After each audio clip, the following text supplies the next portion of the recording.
And that is it was murder. Murder.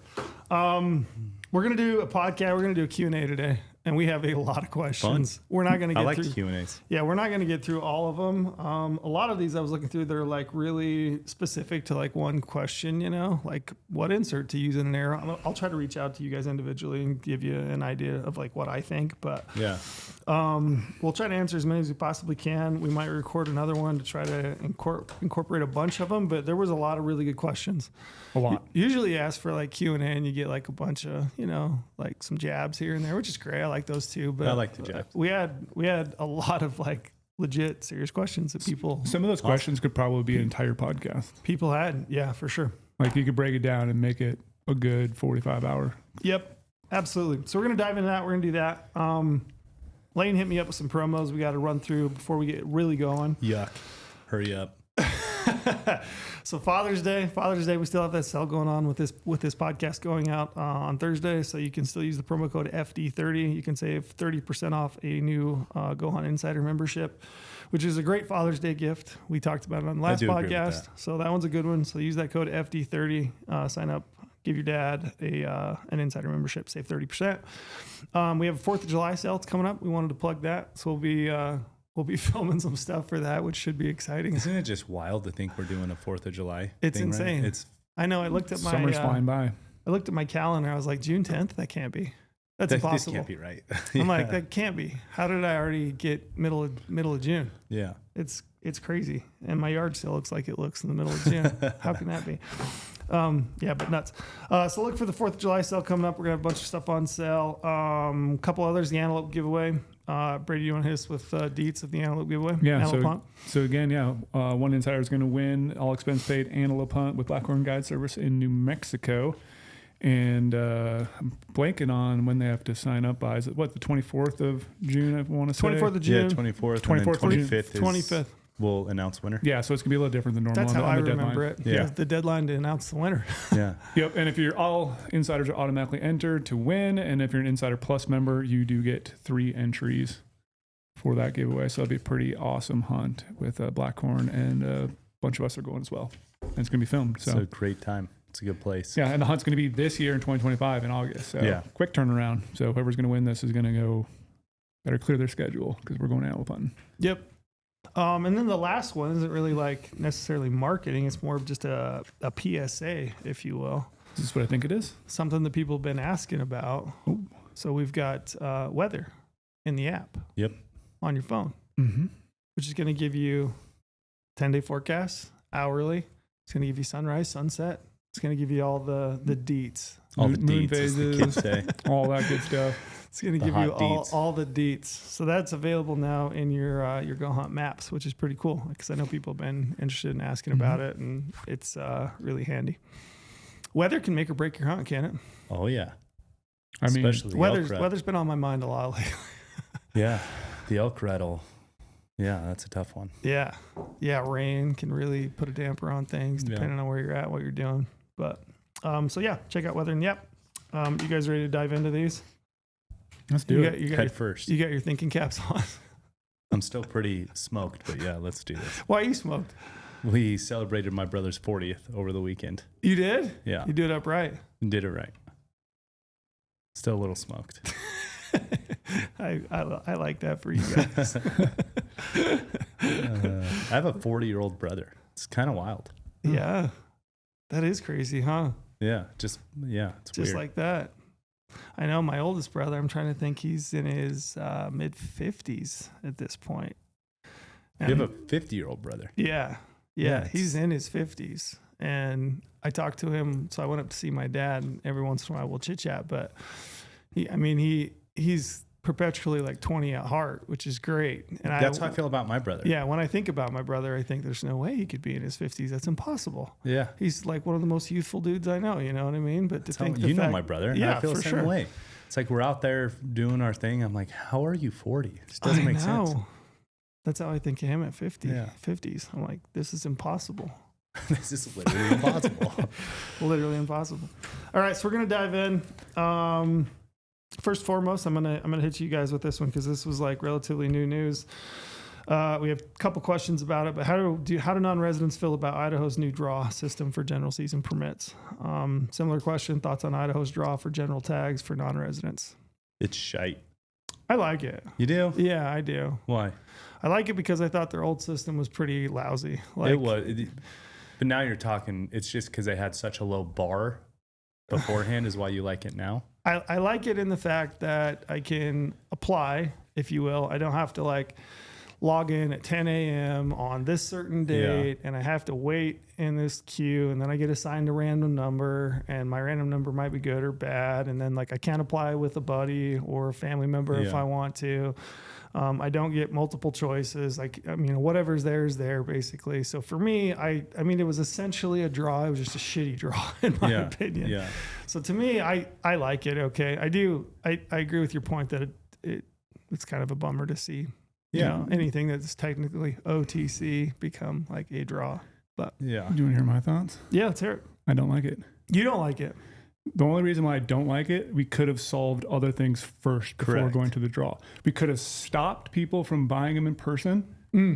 Correct. Like not just the flying up there, because that was true dedication. So non-residents who flew up there and did the dedication, drove up there, whatever, that was true dedication, sleeping outside. So more power to those guys. But the problem was people could buy multiple ones for friends and everything, and you could have residents go do it and buy multiple ones. So it was all hogging up the line, which then it made it impossible to do the online system. That's why the online system also sucked, because you had so many people getting tags in person that online, if you're trying to do it the normal way, you really did not ever have a chance to get tags. Sure.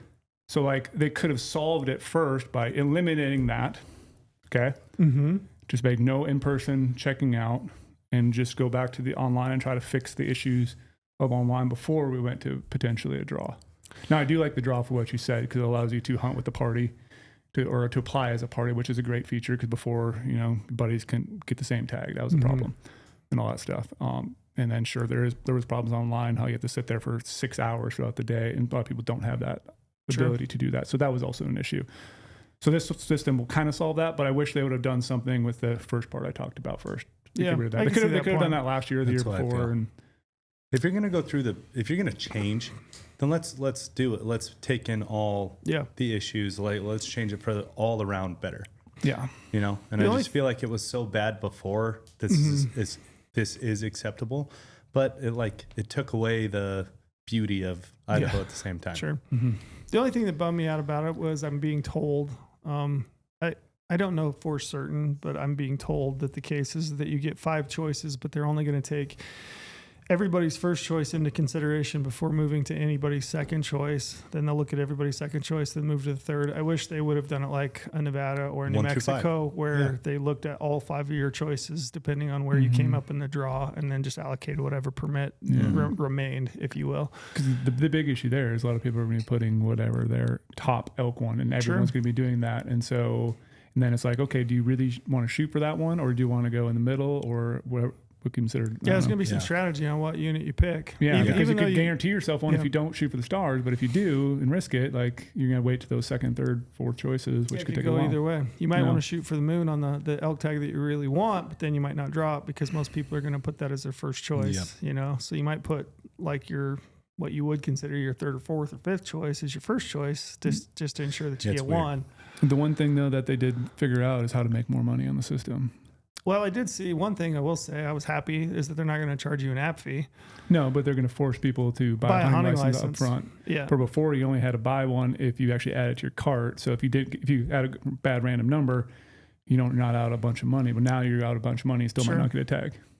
Probably eliminate some folks. It's going to probably for applying. I was happy to see that they at least didn't include an app fee. I was like, oh, thank God. When everyone else is tripling down on everything. Yep. Anyway, that's how I feel. It's interesting. It'll be when anybody makes a change to the system, whether it's a draw or a change to an OTC system like this, technically OTC, it usually takes a year to kind of flesh out what people did and why. I'll be interested to see if they actually publish odds for this. That'll be interesting to see, because then you can start to incorporate some strategy into going into the following year, which would be 2027. So that'll be interesting. Anything else you want to say about that? I'm good. Okay. All right. I'm gonna hit you. We got lots of quick hitters. We'll throw some of those in. Some of these are more like grandiose. I thought it would be fun to hit. So, most memorable hunt and why? Yeah, man, that's such a tough one. I've been asked that. We've all been asked that quite a few times. You know what I mean? What's the one that pops to your head when you think about it? I mean, stone sheep with a bow. Yeah, that one's tough. Just because I thought it was next to impossible. Mm-hmm. God, it's hard. It's really hard. You got any? It's such a tough one. I mean, That's a good one though. You could say instantly I could point to Tajikistan killing a Marco Polo. That's pretty epic. Once in a lifetime experience. Stuff. But like when I'm thinking about it though, like I'm almost like maybe it was when I went to British Columbia and killed a mountain goat with my bow on the second day of the hunt, and literally the next morning I killed a moose with my bow. Yeah, like that's pretty hard to beat. And in 3 days I tagged out on a mountain goat and a moose when everyone said the outfitter's like, I've never had a client shoot a mountain goat with the bow or a moose with the bow, and I did both of those in 3 days. Yeah, pretty well. And that was a 15-day hunt. And I was done. That is wild. Pretty remarkable experience. Yes, like, checked a lot of boxes right there of like badass hunt. Yeah, it's like cool either place. It's those types of things is like one path of being the most memorable, stone sheep with a bow, or him killing those two animals with a bow back to back. But then me and my dad went on a Dall sheep hunt, 2-on-1, and we both shot rams out of the same group. So we were right there. I was with my dad. Yep. Like that's awesome. You know what I mean? Absolutely. That's awesome. It's pretty hard to beat when you're with family or like a best friend kind of thing. So there's like two paths with it, I feel like. Yeah, when I first read the question, I was like, oh, this is a pretty simple question. But as I'm hearing you guys talk, I'm thinking of all these other hunts. And I'm like, oh, that was pretty memorable. That was pretty ones that you memorable. struggle a lot and then tag on the last day, or like, family hunts. It's like different paths of memorable. Yeah, I agree. Doing what you thought was impossible and pulling it off. And then there's like the shared experience with family or friends. I'd say that late archery tag I did a number of years ago. My dad went with me. That was like over my birthday. I've told the story before. It was fun to like sit with him on my birthday, be with my dad on my birthday. And then I killed a bull a couple days later. And it was the same type of deal. Like everybody, I remember when I applied for that tag and I drew it, I'd reached out to some people that know Arizona really well. And the one individual I'm thinking of was just like, why in the hell would you have done that? He's like, this is a terrible idea. I would turn that back in if you can, just don't do this. This is a dumb hunt. People don't kill bulls in, November. And I had a little bit of a chip on my shoulder going into it, and ended up killing a really nice bull. I would say that one was pretty memorable. The other one that kind of jumped in my mind is that big cheater buck that I killed with my muzzleloader. And it was just because it was you were so dedicated on that one deer. Yeah, 117 days I think for that deer. Spent some days in the field scouting in the summer, and then I would say the thing that when I think about that hunt, the most memorable thing is like watching him go up through this little meadow and thinking like, okay, this is like they're out ahead of me. And then to like trying to figure out how am I going to actually get up and around and still get a chance at this buck, because I've only seen him like twice ever. And I'm thinking about it, and then to look down in and like see the same doe and then the 3-point and then the big buck walking right back through the meadow. For whatever reason, they just flipped a 180 and came right back through. And I shot him at like 80 yards downhill and he just pancaked. But I remember, the thing I really remember is like walking up on that buck and being as excited as I've ever been to walk up on an animal ever. And then is that a bow buck? It was a muzzleloader buck. So I'm just trying to clarify because they shot him at 80 yards. I did, with a muzzleloader. That's how it works out for me. Yeah. Usually, I hunt my absolute ass off with an archery tag. If it's a dedicated hunter tag, and just nothing ever seems to like work out. And then opening day of the muzzleloader hunt, they just stand there within bow range, essentially, pretty close. I've shot a lot of deer with the muzzleloader, like under 80. And anyway, I just remember walking up on that buck and just growing and being like, this buck's pretty special, as big as I thought he was, and maybe pretty special bigger. Deer. Yeah. That's like the impossible. You know what I mean? Yeah. You feel like it's just not doable, and then all of a sudden it is. Yeah, and the thing I just the level of like I was so thrilled, just like the level of satisfaction with all the days and time, and just like, oh man, I love that one. Cool. A couple quick hitters. Can you donate your points? I.e., I have 3 points for Utah. I won't apply now because of cost. You can't donate your points. I know some states that allow you to like mentor your tag to a kid if you were to draw a permit. If you continue to apply and draw it, but you can't donate. And so in this case in Utah, you can't donate your points. I think I was talking to you guys. I was here a few weeks ago. My dad's got 22 or 23 mountain goat points. physical. He just won't ever be able to do it. I don't think he's got the, the physical ability to do it, which kind of sucks. So it's like 22, 23 points. And yet I still apply him for an area where I think maybe there's a goat that drifts close enough to a road that we could get him within, 400 or 500 yards of it with a short walk. But, reality is he'll probably never get a chance. So that's kind of a bummer. He can draw that and give it to your son though, right? He could, but he has to be with with my kid. Yeah.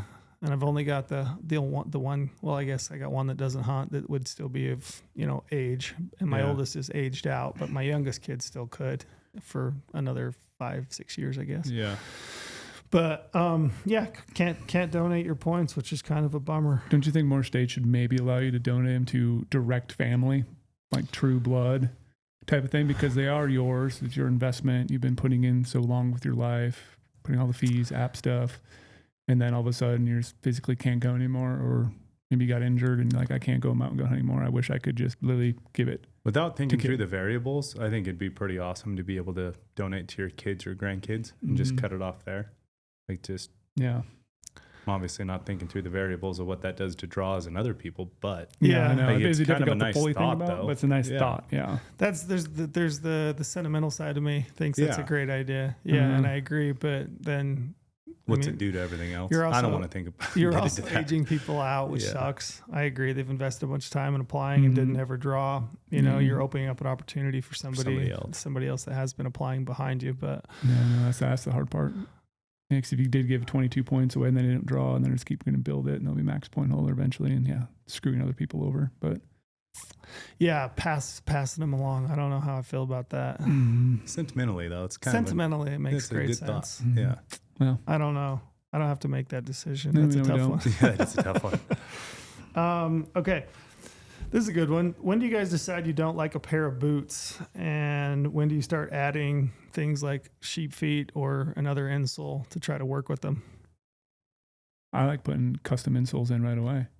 Right out the gate? Yeah. A boot company is not creating insoles that's going to fit every single person. So like right away, if you feel like, I don't like this boot, it's probably just because the insoles. Like, it's like you get a new vehicle or whatever. The tires are pretty okay. They're not meant for like maybe the job you're doing, like going in the mountains all the time or going in snow and mud and all that stuff. Like, so you switch those things. And insoles in a boot, I take out right away and throw those things in the trash. The ones that come with boots, because they're not meant for. It's a pretty good comparison there, Brady. I think it was decent. That's a good analogy. That was a good analogy. I feel like. Yeah. Or maybe it's like a bowstring too. You have a bow company. They do make strings, but strings are like an afterthought or something. It's like they kind of do the main thing, but insoles that are meant to be for every person is not something. So you sub yours out straight away? Straight away. What do you do? I sub mine out straight away. But I've messed with like different insoles and things like that. I feel like this is a very personal, like one-on-one type of thing though. Like everyone could answer that question differently because feet are wildly different. Yeah. Which we've learned time and time again. But then they're very important. Yeah. But like I have tough feet. It's one of my bigger benefits is like I can throw on a pair of boots and go, and I don't have feet issues hardly ever.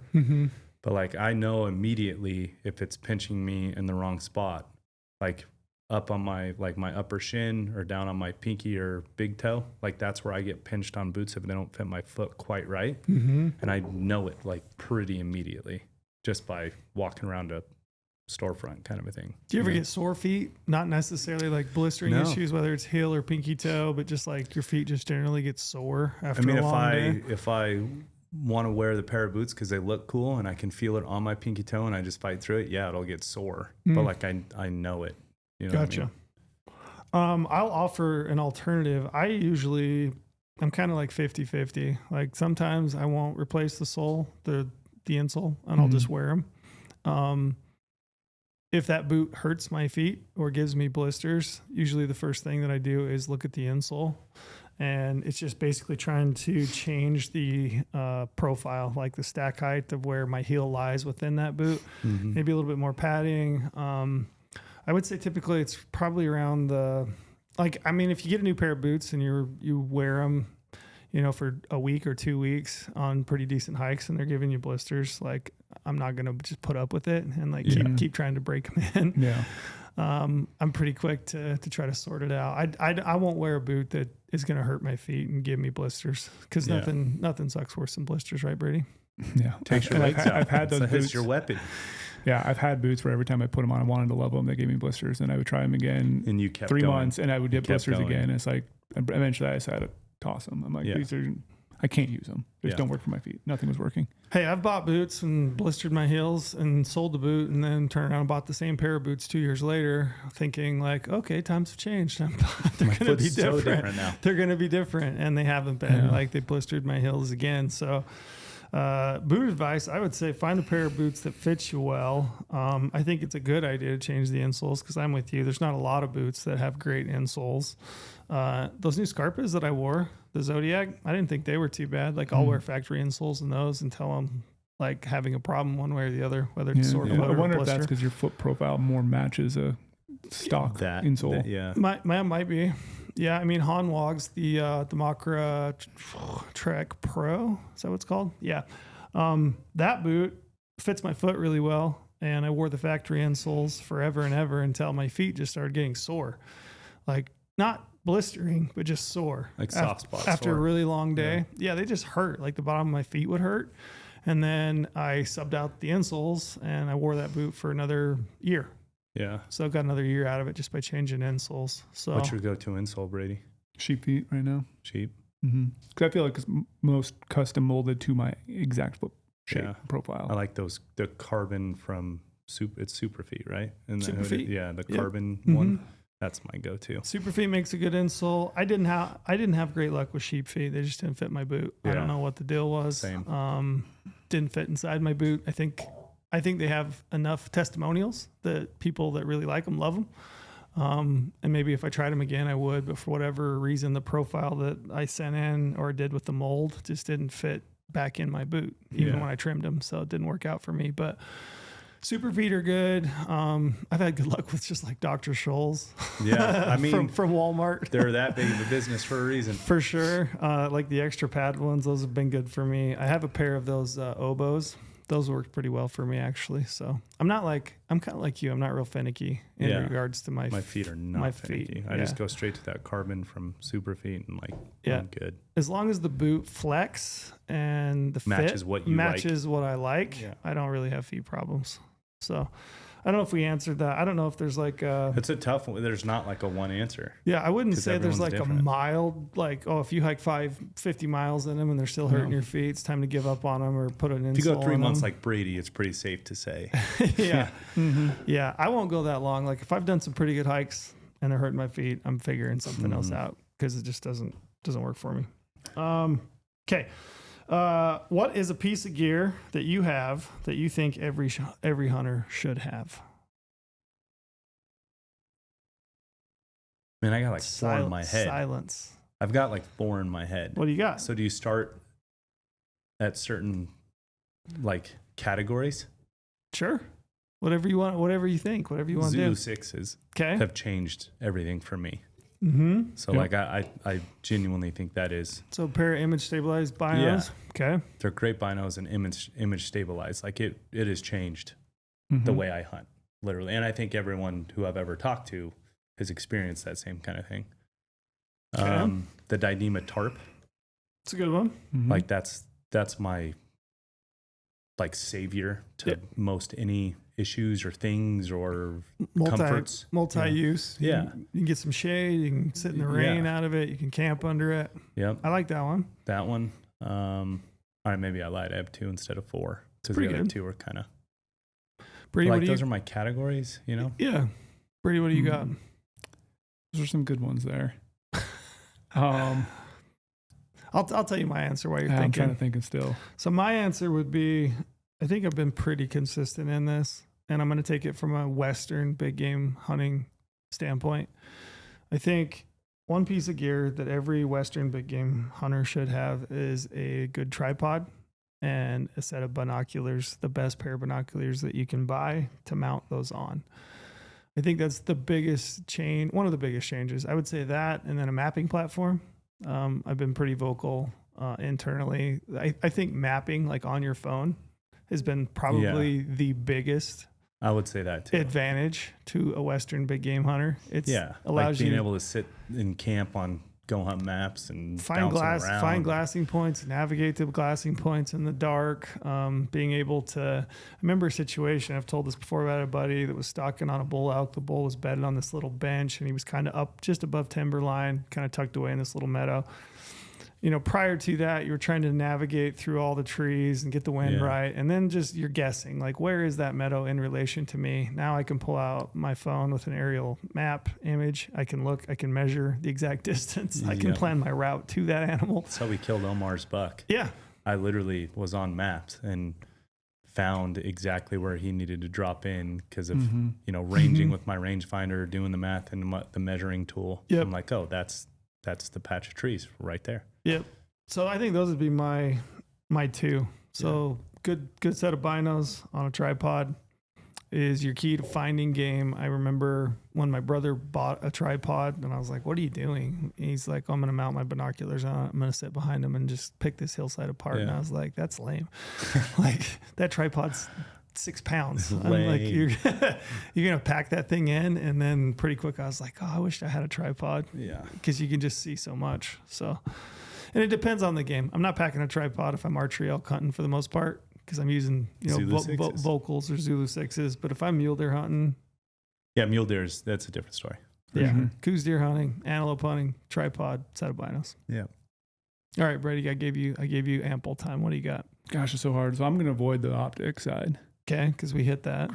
Like, that's obviously a really, really good one. Can't kill what you can't find. It's the best one, you might say. The best one, yeah. Maps also very solid. I'm going to put a tally up here. We need a board with a tally. Got that one. Very solid, especially satellite imagery and topo. Like, those are two big key pieces in the game. You kind of touched on another one. I was going to say just Dyneema in general. Yeah. Like, Dyneema has changed the game. And it's just comfort, safety, whatever category you want to throw it in. It goes in. Yeah. And then, like, the one I was probably going to lean more towards is a teepee. Really? Yeah. Okay. Because it allows me to camp in certain places that other people won't be able to camp. They'll have to go lower on a mountain. They, you know, with a stove. With the stove. I always bring up the story hunting in a certain state for mule deer late season, and all these guys on horseback. I was able to outcompete them every single day because they had to stay down by water. They had to stay down by water, and I could camp up further, right where the deer kind of lived, and I was in the zone every day. Yes, one of the guys did kill my target buck with horses because he was able to go through this fog and then just was riding on his horseback all day and then shot the buck. But like, they had to wake up super early every day, not get as much sleep. I was well rested every single day because I had stove. I was able to melt water and hunt hard all the time, and then be able to stay out in the nasty elements. And then at night I could dry my gear out. So it was like a safety thing. So I'll throw this variable in there too. A teepee is way cheaper than a horse. Yeah, that's true. Not all of us can afford to be the guy on the horse. That's true. But you know, teepee with a stove, that's doable. Yep. And then, and again, I'm not going to say like rangefinder, even though that's a really good one because you have to be able to range. That's like, that has opened the door for a lot of things. So Sounds maybe I might good. lead on it. You can't really do much without a rangefinder. I think you should say rangefinder. Should I say rangefinder? Yeah, that was. Does he win the tally on that one? We've all done two, so I think that can be your two. Okay, so rangefinder then will be it, especially, you know, like the Kilo 8K. Basically, I can get all my ballistics data. And it has to be dialed to your weapon. Dialed to my weapon, but I can have all the profiles in there. Like, I have all my dad's guns in there. I have my brother's guns in there. I have whoever's hunting with me. I build a profile for them, and obviously I try to test it beforehand. So that's really, really handy. It makes it a lot easier than going out there and building your own dope chart and having to tape it on the side like I used to do. It's foolproof. I'd rather now. you take my Zulu 6s on my rangefinder. That's a good one. Yeah. That's a good one. Rangefinder's a good one. Can't do much without it. If I get the third one, Damn it, Brady, you might have got your tally back. Dang, I get back. Okay, I'm not going to throw my third one out there. Yeah, but if you can't see it, you don't have no need to range it. Exactly. Boom.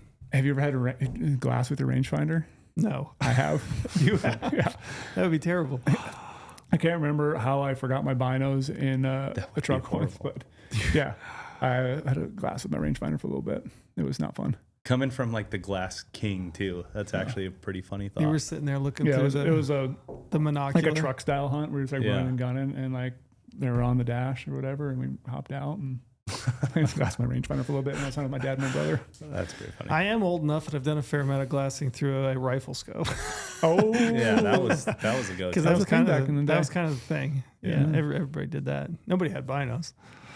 Yeah. You just throw up the old rifle and take a peek. Yeah, crank the scope up, look through them. Yeah. The 3 to 9, so it's barely anything. Just crank it up, man. That was a good question. Now you could probably glass through your phone a little bit easier because you get like 16x, 25x magnification. Yeah. It can be a little blurry. We'll get to that Yeah. later. Okay, we're gonna stay gear related a little bit. Foam pad under an air pad for puncture protection. Is it worth it? What do you guys do for puncture protection on your inflatable air pad? Just a Tyvek sheet. Perfect. Yeah, I don't pack a closed cell foam. I'm not packing any extra weight, but I will pack a sheet of Tyvek, or a sheet of polycryo. Yeah, that you can get at your lighter. Yeah, a Home Depot. I will pack that, and it's dual use, right? I've boned out a lot of elk on it. Yep, and it's cheap enough that you can replace it. You cut some holes in it, but I'm not packing a closed cell foam pad. Nope. No. Okay, good deal. This is a good one. From an Easterner, this is John Burkett. Sorry if I didn't mention anybody else's names. I should have done that one. Wow, you just picked this guy because he's your best friend? I had the thought. I was like, I should have been mentioning these people's names. So my apologies. I do appreciate, genuinely, I appreciate everybody's questions. Yeah, for sure. Genuinely, I say that weird. Did you guys know that? I've always known that. I gotta find the word. I gotta find the word you said last People podcast. like to comment on the way I say it genuinely. Yeah. Wait till you find the word that you said in the last podcast. What's the other one? Wisconsin? You say Wisconsin? that one. Yeah. Yeah, I said I did my own podcast the other day, and I said something. I was like, "That's not even a word." I even said it while I was talking. I was like, "I don't think that's a word." But when you're talking to yourself in front of your computer at your desk, it's like make stuff up. Free reign. Yeah, I'm not gonna edit that bad boy out. Okay, so from an Easterner, most accessible entry level Western hunt. Most accessible Entry level. Somebody wants to get started. Come out west. antelope. Easy antelope. Antelope. I was going to say mule deer because they're easy to hunt. But I mean, antelope is you're going to get the full experience of a Western hunt, but it's not going to like kill you in the mountains at the same time, right? Mm-hmm. So you only have the one side to worry about, which is being good at glass and spot and stalk and finding the animal you want and topography. Yep. It's giving you all of that. It's just not going to beat you into the ground in elevation and steepness at the same time. Yeah, you get a lot of good techniques, glassing. yeah, you get glassing, you get stalking, Shooting, marksmanship. Yeah, 'cause it's not shooting, gonna be a close marksmanship. shot. Yeah, the elevation's not going to kill you. Generally, as I was thinking about it, like tags are a little bit easier to come by. You know, you can pick up some points in a state like Wyoming or, Montana. There's some opportunities in Colorado. So I agree with you. They're not as easy to hunt as mule deer, but they're pretty easy to hunt and fun to hunt. They're so fun. You'll get the full experience. I love taking new hunters on antelope hunts. It's so fun. Yeah, I agree. So I just want to jump in. The last word you said on the podcast that people were pointing out, stick-to-itiveness. That's a word. I know it is a word, but it's like very unique. Stick-to-itiveness. Have you ever used that word?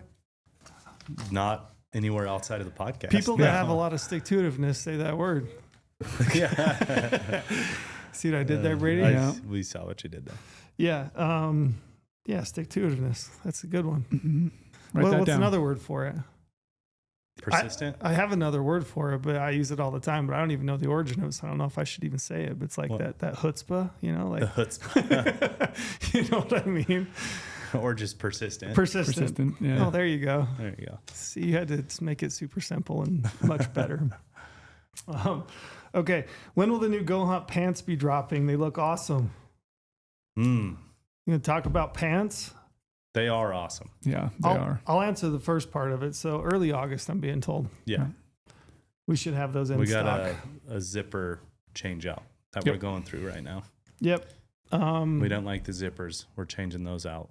Changing the zippers. But any other thoughts you want to share about the pants from New Zealand? We wore them for a full week. The thing I'm most surprised about, and again, I don't know what the deal was, but like I did not get any tears, holes anywhere in those pants, and we put them through a lot of paces on that hunt, and they held up perfectly, and they dried really quick, even though they're wet all the time.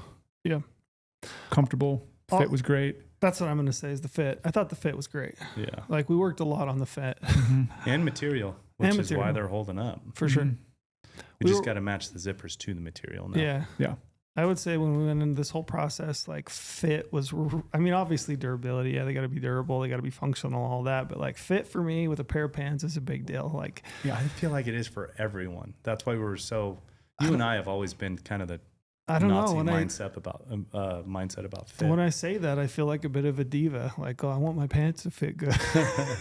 I mean, yeah, there is like that embarrassment to it that you want it to like fit and look it. But at the same time, I feel like everyone is like that with pants. Mm-hmm. You know, if your shirt's a little too big or a little too small, like people make that work all the time. Mm-hmm. Pants, I feel like people are real. Yeah, if I'm living in them fitting. day in, day out, and I'm hiking around in them and stuff, I want the things to fit well and function well. Do we have a finalized color? We do. Yep. So we're going to do 2 colors out the gate. We're going to do a gray, which is kind of a medium gray color, similar to like our atmosphere jacket in a gray. And then the other one's going to be kind of a olivey green color, like the Black Rock hoodie, the new one, the green. It'll be kind that same color. Yeah, so green. And they're not really two-tone, right? They won't be a two-tone pocket. Yeah. So if you see any pictures of them, actually I'd put that out for a vote. I want to hear what people think. If you guys if you think they should be two-tone, I would love to hear if you like the two-tone or if you're just like a solid. So like a little bit lighter color and then a little darker on some of the knee areas. Or the reason why they're two-tone now is because of the difference in material. Yeah. We want to testing see, things out. we wanted to be able to visually see how each different material was holding up. Mm-hmm. Yep. So those will be out early August. Look for them early August. Yeah. In gray and green. And what is our function of these pants? Like what season would you want to wear them in? Yeah, I would say like scouting, and then I would say anywhere from August to the end of October. When you get into cold weather, you could probably layer up like a base layer underneath those and still take them into like mid to late October and maybe even early November, depending on what you're like. That's my preference. Like I've always preferred to wear like a lighter pant with a base layer versus like a heavier soft shell pant late season with that one. So I think it's going to hit a pretty wide swath. Yeah. Yeah. I would say they're a legit like 3.5 season pant. I would agree. Ideally, I mean, archery elk hunting, I would say, is like bread and butter because that's right up the alley. Yeah. Yeah. Because you always get that question a lot. Can you bow hunt in them? You can bow hunt in them. You got to 17 yards of 3 tar. Yeah. So I would say they're pretty good for bow hunting. They're not going to be like, they're not a built to bow hunt solely pant, right? Like they're not the quietest pant on planet Earth. Like they're not pajama pants. No, but the pajama pants aren't going to hold up. Nor do they need to. It's that you can't be all things at the same time, right? Like you got to give and take. And this is kind of like that threading the needle right in the middle of a 3.5 season pant, but you can still bow hunt it for sure. No problem. Yeah. I think they're going to be, I'm actually really excited about the pant. Me too. We've put out some gear. A lot of I've really liked. Some of it I've liked, but not as much as other pieces. But the pant, I'm like super sold on. Yeah, I really like the pant. And they're knee pad compatible, and our custom knee pads that we develop ourselves. Pretty sweet. Pretty sweet as well. Yeah, absolutely. I'm not a knee pad guy, but you two old men are. When I get up from this podcast, you're going to hear how old my knees actually are. Squeaking the whole time. You'll be like, does that table have a crack in it or what? No, just my knees. Okay, this one's for you guys. This is from Luke. It's Luke I don't know. I'm not going to. Luke A. Or Luke E. A. Alexchenko, maybe? I don't know. I think this is a buddy of Omar's. I think he said earlier, he's like, I went to college or something with that guy. What's up, Luke? What's up, Luke? So this one for you guys, top 3 workouts to get into your best hunting shape. You just pass over the workout. I was wondering why it was just for me and Brady. This is just for you two. I'm going to say just legs and lungs. That's what I do. I run. Number one, irreplaceable. Can't find any workout to replace it. A long hike with a 50+ pound pack on, with your boots and your pack with 50+ pounds in it. A ruck session. Define long and how many times a week? And should it just be rucking, or do you do anything else? I mean, I do other things, but that is like the one workout that is irreplaceable for a back or any Western hunt for that matter. It's like, and my hikes they're the ruck that I do, I leave from my house. I go to the top of Lone Mountain and back. It's like just short of 5 miles. It's long, but I would say like over an hour. Like if you don't have a ton of time, I would say over an hour time spent with that pack on your back. You think it's important to do uphill and downhill? Yes, absolutely. That's why rucking, like not just on a treadmill, not just on a stair stepper, which is what a lot of people do. And it's better than nothing. Don't get me wrong, but you're not getting the side hill, downhill, ankle, knee, hip, all that like movement in workout, right? In those like small muscle groups. Yep. That's uphill, downhill, rucking. There's no replacement. And I only do it twice a week. If I could only get an hour at it every day, I'd probably do it like 4 times a week just to get up to 4 times a week, spent. hour a day. Yeah. So I could get up to like 4 or 5 hours a week of time spent with 50 plus pounds on my back. Anything else that you think is important? If you're talking just straight gym, Bulgarian split squats or, Bulgarian lunges, weighted lunges, walking lunges, weighted, anything in that deep positional spot. And that's more, I'm terrible with language in workouts, but like the stability stuff, because a squat, you have so much stability. You're moving straight down, straight up in equal weight on both sides. And you're not swinging. You're in a very like static position. That's why I like walking lunges or Bulgarian split squats, because you have that like torsional control that you have to stay under at the same time. Working on your balance. I think that's irreplaceable for hunting. Balance is super important. Super important. Yeah, that one's resonating with me as mine's kind of deteriorating over time. And that's why when I was building this, the one I haven't heard mentioned a lot is kettlebell workouts.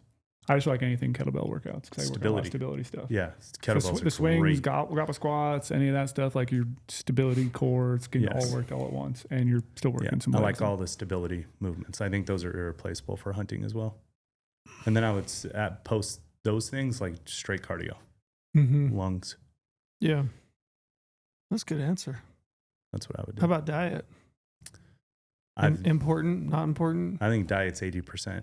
I used to not believe that. And I think that was just me kind of grasping at straws and wishing so I could eat whatever I wanted. Yeah, that's where I'm at. It's 80%. Yeah, that's good. Brady, do you have anything more to add? What are you doing to get in shape?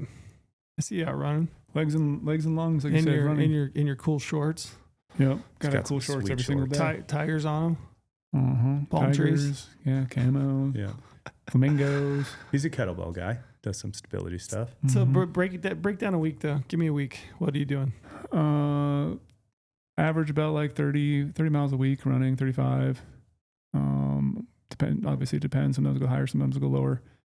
And then home gym workouts. I said kettlebells. I do have a squat rack, full like college style squat rack.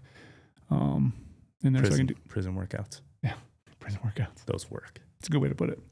I just alternate with that. Like I probably start picking that up recently. So it's like 2 days a week, 3 days a week right now, actually doing some weight stuff. And then I do like rucking, but I don't do it a lot. Or a lot of the time it's just like I've been walking the dog lately, been starting to do a weighted vest. And then like I'm going to start running with my weighted vest again. Yeah, so you weighted anything rucking style weight on your back. I do push, pull, legs, ruck, push, pull, ruck. Yeah. That's good. I just canceled. That's what I did. Well sound. Just canceled my standard gym membership because I was like, I don't need a normal gym because you're not on the dating market anymore. Exactly. That's off true. The market. Yeah. So like I'd rather just use my home gym. That's why I built it. Yeah. And like it's hot in the summer, so I get a really good sweat in my gym. Yeah. Like to the point where probably could die in there. Yeah. That's nice. Yeah. I'm not really qualified to answer this question. I run. Yeah, I run. Lungs. I run and I ruck. That's what I've done. Exactly. I run. So my miles isn't what it used to be. And then rucking. So the best shape I was ever in was just like you, probably doing 3 to 4 days a week rucking. And then maybe 2 days a week running. Yeah. I'm very adamant about that too. The single greatest is rucking. There is no replacement. Yeah. Yeah, and it's kind of twofold, right? I feel like cardio, legs, that's what's going to kill. Yeah. You're going to kill, but then to actually get that animal off the hill, you're going to need a little bit more strength. Yeah, some core. And yeah, I agree. That's what we always say. We're not true hikers. We don't have 20-pound packs and just walking a trail. Yeah. Okay, cool. This one's for Brady. Uh-oh. Brady Miller. What gets Brady more excited? That's the question. No, I'm kidding. Mule deer. What gets Brady more excited? A 200-inch net typical. Actually, I like this one for you too, now that I say that. So what gets you guys more excited? A 200-inch mule deer typical, net typical, or a 230-inch non-typical? That is hard. Because I do That's love not hard. I do love big boxy. This one's It's easy. not hard for me. Big boxy frames, mass, but like, I mean, I don't have any typical, so I'm gonna have to go with the typical. Boo. Or non-typical, I mean. Just kidding. What do you, typical? A 200-inch net typical? I'm gonna go non-typical. You're Non- gonna go non. Non, because all I have is big typicals. Okay. Yeah, I'm gonna go net typical. You I don't- are? I don't even know if I've seen. That's not what I thought you were gonna net say. typical. I don't even know if I've seen one. Yeah. I've been super fortunate to see some Mm-hmm. incredible deer with people I've hunted with and certain tags they've had. I've seen a 260 non-typical get killed, was there for it. Mhm. I've seen a handful of 250, 240 non-typicals. I don't even think I've seen a 200-inch net typical on the hoof. Like if I think back, I don't even know if I've seen one. Mm-hmm. I might have seen one. Maybe. Really? Maybe. What state? Utah. Really? Mm-hmm. Man, there's not a He'd have pushed it. there's not a buck in my mind that I can like definitively say like, yep, I just saw a net 200-inch typical. Typical. They're impressive. I've never. I mean, that's like Yeah. The one I'm thinking of, nobody ever killed it, so I couldn't say whether it was You or can't wasn't. say But for sure. I would say he had to have pushed it. It looked like a lot of antler. It's so scary big. I mean, Yeah. that's. I'm choosing the 230 non-typical. Mm. More and more. I've been ruined on the. Yeah, the I've seen non-typical. some incredible non-typicals, and was there when they got killed, Yeah. which is a whole other. Part, you know what I mean? Like The a whole other part of it. The great thing is though, I don't have to choose. If I saw either or, I would I'm still shooting. send a bullet at it. Yeah. So What if they're standing side by side? Ooh, Typical. Actually, you know what's funny about that? When they're standing side by side, you'd probably shoot the non-typical. probably Just 'cause non-typical. could you even like put into your head how big the typical was if they're standing? I guess it Side just by side. depends on what they look like. You know, I don't know. If it a- grossed and netted 205 net compared 200 to We're inch- talking 20+ inch G2s. I mean, and a net- 26-inch beams Yeah, and a- boxy. Probably shooting that one. A net 200-inch typical is going to look humongous. Yeah, huge. It's like a 355 point bull. Looks just insane. unbelievably big. Yeah. It's a great question. It's a tough one. I would love to be in that situation. I'm gonna Come I'm gonna try August. to manifest it. Come August, can I get that set up, please? Yeah. Both in bow range. Yeah. Oh, yeah. Brady, another question for you. On a rifle hunt on a rifle that is intended for hunting, do you have a specific trigger weight that you like? 1.5 pounds. I go against the grain on this. I think a lot of people would say a little heavier is easy or better because you can slowly, press into it. But I feel like when you're pressing a trigger, having a really light one and having it surprise you, I feel like I shoot better that way. It's gonna be different for a lot of people, but 1.5 pounds seems to work really, really well for me. And then obviously a lot of reps on it. Lot of reps. Because you don't want to go, I think going lighter than that gets to be a little safety concern. Like you could actually bump it when you put the safety off, and now you just wrecked your once in a lifetime opportunity at a big giant buck. So you want to be careful about that. But I feel like 1.5 pounds, I can still control it and just press it away, and it'll go off when I want it to, and when I don't want it to. Don't have to think about it really. Just like in it and on it and steady. Do you think most people like a heavier one then? Is that what I think you're most saying? people would recommend a heavier one, especially in like colder situations, because it's a little bit harder to feel your finger on the trigger. Mm-hmm. But I think I shoot a lot better with a lighter weight trigger. Because I want to be able to be on it. I want to obviously have it surprise me, but I want it I'm not really controlling it, but just being able to know it's going to go off here in a little bit. Rather than like, hey, I'm just pulling, I don't want to yank it. Okay. Because you shouldn't pull the trigger, you should press it. I even got my girlfriend Sure, lately. Brady. I even got my girlfriend lately. She was like, "Oh, we need to go press the trigger on that couch." Oh, I And I'm love like, it. "Hell yes!" Hell yes. Because she was like, Love "Yeah, it. you told me not to. Love You it. can't say pull the trigger." I'm like, "Yeah, you definitely cannot say that." Okay, 1.5 pounds then. 1.5 pounds, Okay. sweet spot. Okay. One binocular for everything: whitetail, elk, mule deer. Which should you go with? Brand, size, magnification.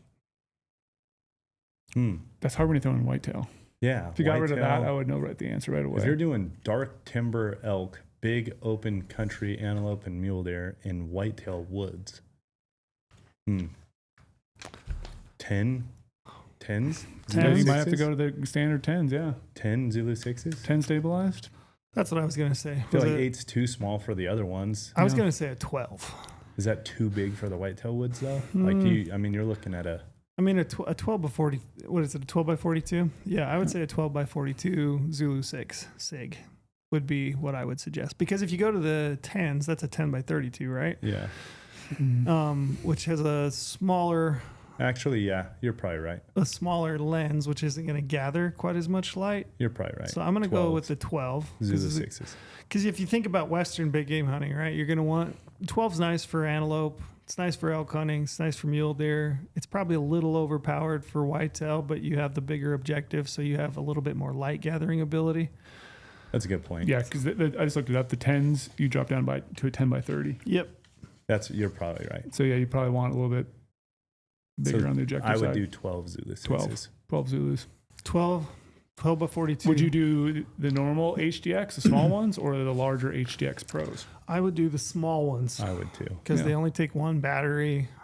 They're lighter, fit a little bit better in a bino harness. agree. They're probably a little less bulky for whitetail hunting. Yep. Yeah. So that's what I would do. Me too. And then, I would say generally just like a 10 by 42 is like a staple for Western big game hunting. And you could get by with it in the whitetail woods if you wanted to. That was a good one. That was easy. We nailed that one. Okay. If there was is there a moment that you could have back in a hunt over the years? What would it be? Yeah. It's way too many to count, but yes, absolutely. What are they and why? Where are we starting? How far back am I going? This one there's a lot of moments I would love to have back. Yeah. But is there like one that's like really haunts you? Yeah. What do you got? I gave up 2 days early in the season once. Drove all the way home from, I'll say the state if you want me to. Up to I you. would love for you to. Oregon. You left 2 days early. I had 2 days left in the season, and it was shit. My buck I was trying to kill, he had matching kickers up both sides. He got killed right before I got there, and I saw the guy packing him out, and so it was really discouraging to me. And then I was seeing just shit, tiny bucks the whole time, and I was like, "There's nothing else up here. I've grinded. I'm just, what am I doing? Spinning my wheels." I had other hunts to like go back and prepare for, work stuff to do, and I was like, I'm just shouldn't be up here right now. And hiked all the way out, started driving home, and I was like, fuck. Yeah. Like that was the dumbest thing I ever did in my life. Like why did I had 2 days left? So anything could happen. That was when I was young and dumb. And I still regret that to this day because I was all the way in there and probably still could have killed a good deer. And elected to quit and go home. Yeah. That's a tough stupid. one. That's just being weak. Yeah. That's a tough one. So I wish I had that back, even though I don't know what the outcome is, but I just hate not knowing that I didn't give it my all. Never done that ever since. Yeah, giving up, that's sore. It sits with you different, right? Yeah. When you talk yourself off the hill. I think everybody's probably done it. I have a very similar one.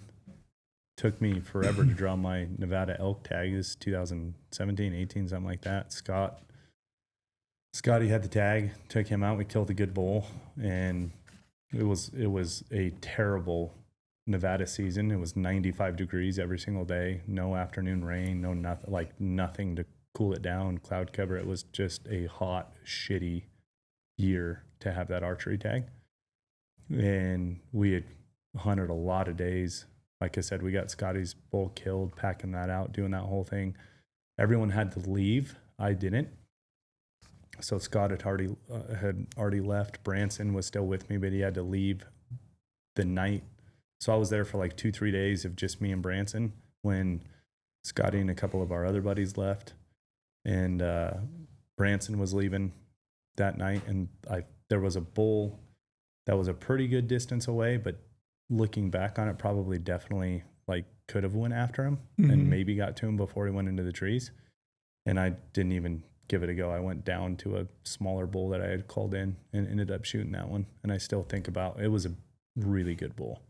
And I just didn't even give it a try because if I didn't get it done that day, then I was out there by myself, young and dumb again too. It probably would have been even better to do that. But it had just been such a tough, hot hunt already the entire time. And, very little bugling, very little rut activity. And then finally see a really good bull that was rutting and bugling and didn't even go after him. That was a pretty tough one to swallow looking back on. I would say might be one I might have to think about this one on my drive home because I'm sure there's some that are like, outweigh others in terms of priority. But like any shot that I've ever taken on an animal and hit and didn't find, which there's been a few in recent years, I would love do-overs on those. Like I would love to have not probably taken the shot when I took it on some. I would love to like slowed myself down and processed a little bit. I would have loved to known what rain might do to an arrow or where to aim. So I would say those are probably the ones that haunt me the most. Yeah. It's like anytime I've ever, hit an animal as a bow hunter and didn't find it, it just sucks. And I would do those over again if I could. Yeah. Go back and do it different. Yeah. That would be so great. Just get to process, but it's a bummer. But I mean, one thing about this, and I've had a bunch of people reach out, we talked about this tar I hit in New Zealand, didn't find. I feel like I made a decent shot. I feel like it was probably a dead animal, but I've had people reach out and they're like, oh, that sucks. What do you think happened? And I've been kind of processing it on my own. Everybody says this and I actually hate it, but I don't know why I hate it. It just, it's weird with me, but everybody always says like, oh, if you bow hunt long enough, you're going to have it happen to you. And I know that it's true. I just hate it. Yeah. I hate that it happens. You know what I mean? So I think the thing that I try to glean from these experiences is just like, what can I learn? Yeah. Like, what can I learn? How can I process it? And then, work on it in my downtime or, when I get into that such situation the next time, try to do it better. Yeah. Just try to be better and do it better. But those are all kinds of bummer ones. They are. Yeah. Well, I mean, like Brady and I's are the same thread. I'm sure I could think of other things too, but you talking about just kind of that give up, like just feel like a total pussy afterwards. Yeah. Like losing an animal, you feel horrible too. Like when he said that, I was like, shit, yeah, that buck I lost with you. Yeah, exactly. Like I'm sure I could think of some, but giving up on an animal when you just don't even give it a shot or giving up on something, that's a pretty hard one to swallow when you look back on it. Yeah, wouldn't you love a do-over? No rewind button. I mean, I don't know if there's anything beyond this, but if there is, you get to replay those and just see exactly what happened. Yeah. Man, I sure hope that's like I'm going straight back to those. I want to double check and see what actually happened here. Exactly. Yeah. Let's dive into some scouting, some e-scouting. We got several of them. There's different veins of them, but let's hit this one first. So Phil Lundell, number one feature you use most in the field with GOHUNT maps. Anything new coming also? Number one feature I use? Yep, on your mobile maps. What's considered foundation and what's considered feature? You know what I mean? I would say like foundational is offline maps, satellite imagery, all that, right? That's like foundational stuff. So outside of that, I would say probably measuring tool. I use that constantly. That would be mine. I use that all the time. I use it all the time. I'm always measuring things. Like I use it to like just check on what kind of distance we need to cover, and then I also use it like how far away is an animal. How can I get to him the best? Yeah, I would say like being able to drop a pin. So drop a pin like where camp is, so I can find my way back in the dark.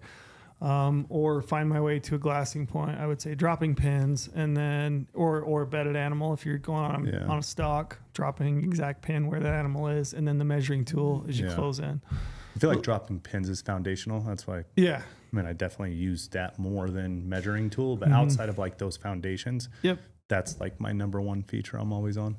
Yeah, I agree. Brady, you're the mapping guy. I am torn. I'm trying to narrow it down to one. Okay. It's hard. I'm going to throw one out there that I think is very important. I don't think a lot of people utilize a lot is attaching photos to waypoints. Yeah, that is a good one. Because I use that all the time because, again, like my rants I always do, I'm out there to collect data.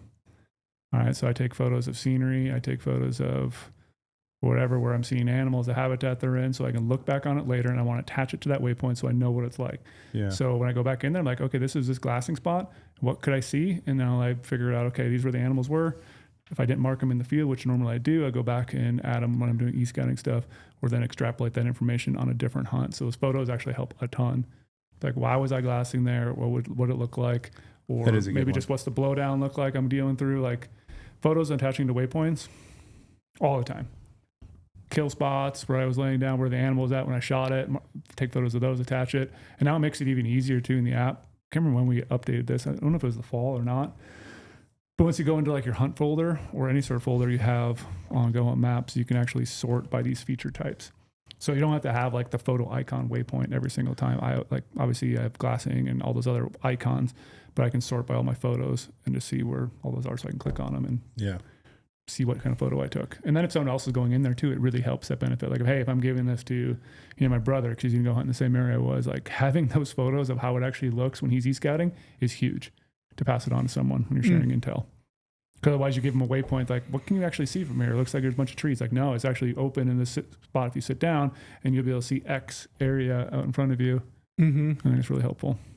Yeah, I can think of a waypoint I've given people over the years that have drawn tags for a unit, and they look at the waypoint and they're like, I don't, you must be glassing, this direction. I'm like, actually, you got to go just like right off that lip, turn around and look the opposite direction. Yeah. Yeah. So that's a good one. Photos. I don't use that one very often, but I've started doing that a lot the past 2.5, 3 years, a lot more. Okay. It's like really hammering down the photos. Okay. You guys want to attaching them to waypoints. You guys want to take a quick pee break as a group? Yeah, let's do it. We can take a pee break. Haven't made this one very far. Yeah, we can do that. I'll write that down. We're taking a little pee break. Yeah. I'll never say no to a pee break. I figured that's what I figured out. Never ever.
Whew. Good call.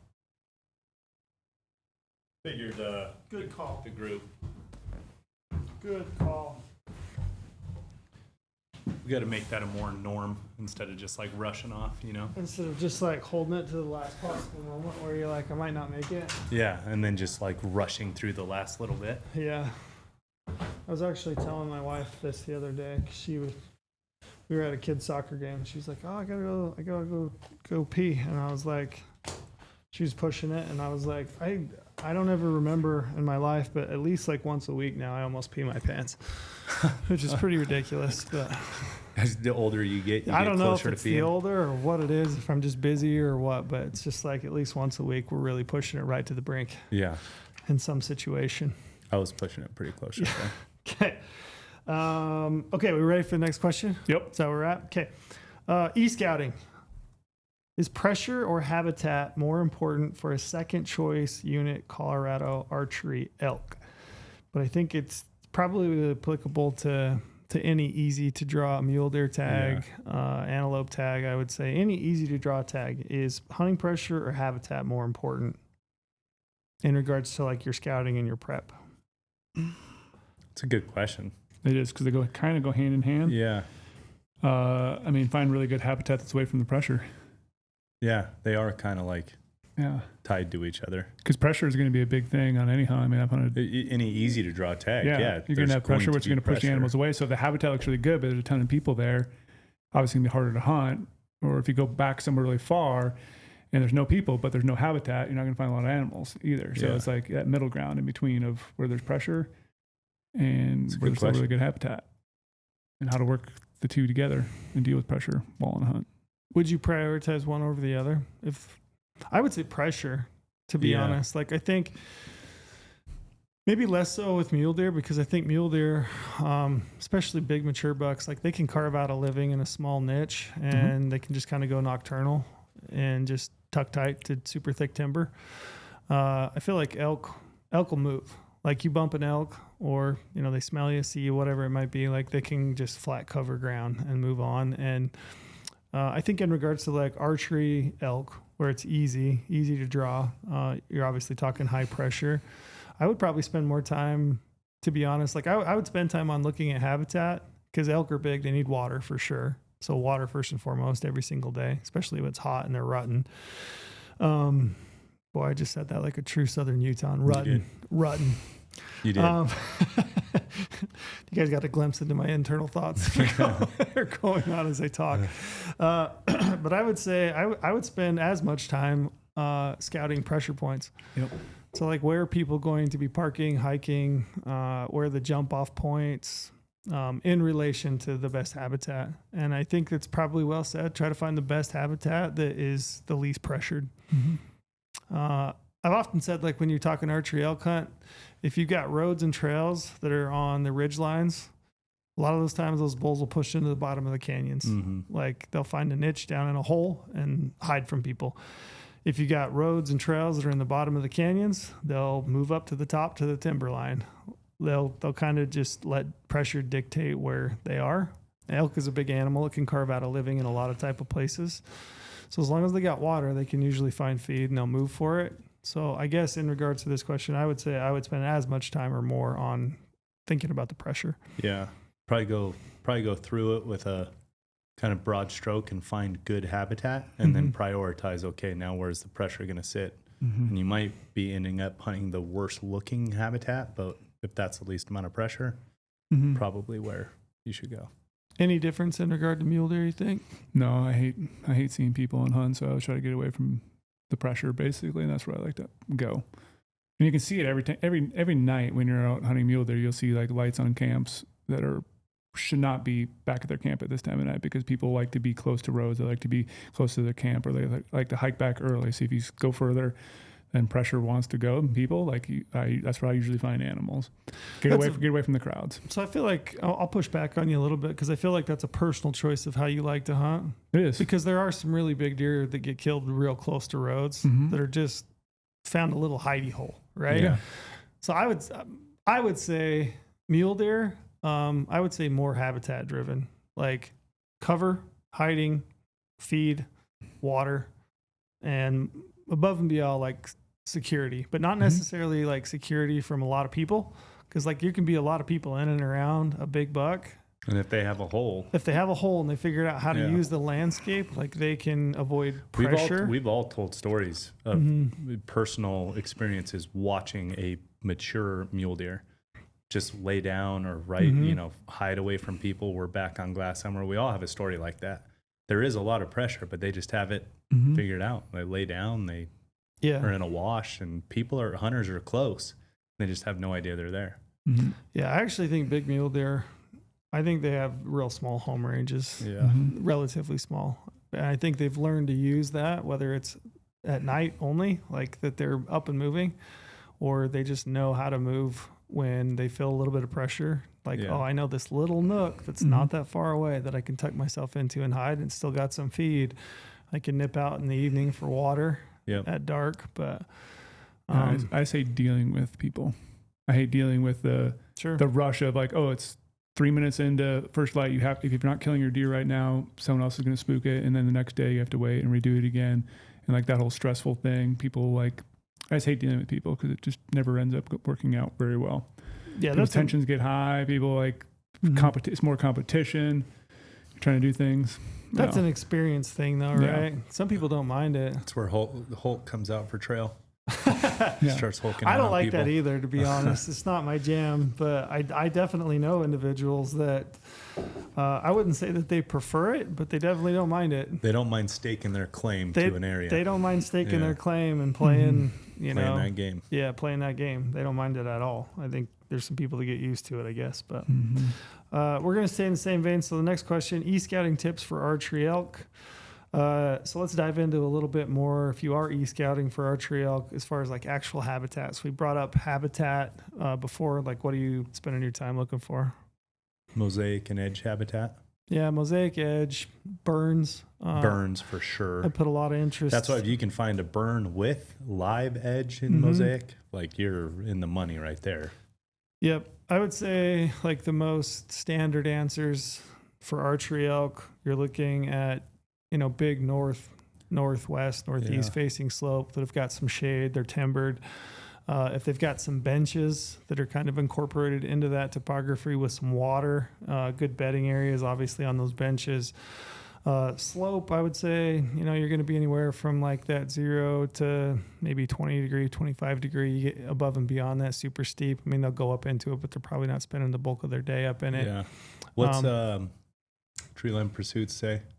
Doesn't he have it narrowed down? He's got 5 factors, I guess. Yeah, and they won't bed or do anything on some slope ratio. Oh, yeah, that's what you're talking about. I think it's like 30% or something, 35%. They won't bed, they'll transition through, but won't use it. Yep, exactly. Yeah, you're looking for like some gentle terrain for them to spend their days in. And you're looking for shade because they're a big animal. They have to thermoregulate. They get too hot, overheat. So if you want some shade, water's super important. I spend a lot of time like looking for water. And the more arid areas that you hunt, the more important water becomes. So if you get down into Arizona or some of those units in New Mexico, those cattle stock ponds or whatever it is that's holding water, those become really important because elk need water every single day. Burns is another good one. We brought that up. Mosaics is a great one. Anything I'm missing in regards to like what I'm looking for? Pressure. Obviously brought that up. Like every time I've backcountry hunted elk, if you find a burn with live edge in it or around it in water, it's like, they're right there. Yeah. Every time. Groceries for elk. Yeah. Yeah, they're a big animal. They can eat a lot. Kind of like where you find carp. At the marinas, at the lake marinas. Just wherever there's vegetation, a little bit of water and some ponds, and wherever that's where elk are too. They're one and the same. Visitors are throwing popcorn in the water. I will say I think there's more elk questions here than mule deer, but I don't know what that says about it, but it says something. That's what I'd say. No math guy, but seems to be more popular. Brady, here's a question for you. How to shoot my rifle out to 600 yards. I got a rifle, I got a scope, but how do I figure out ballistics? Okay.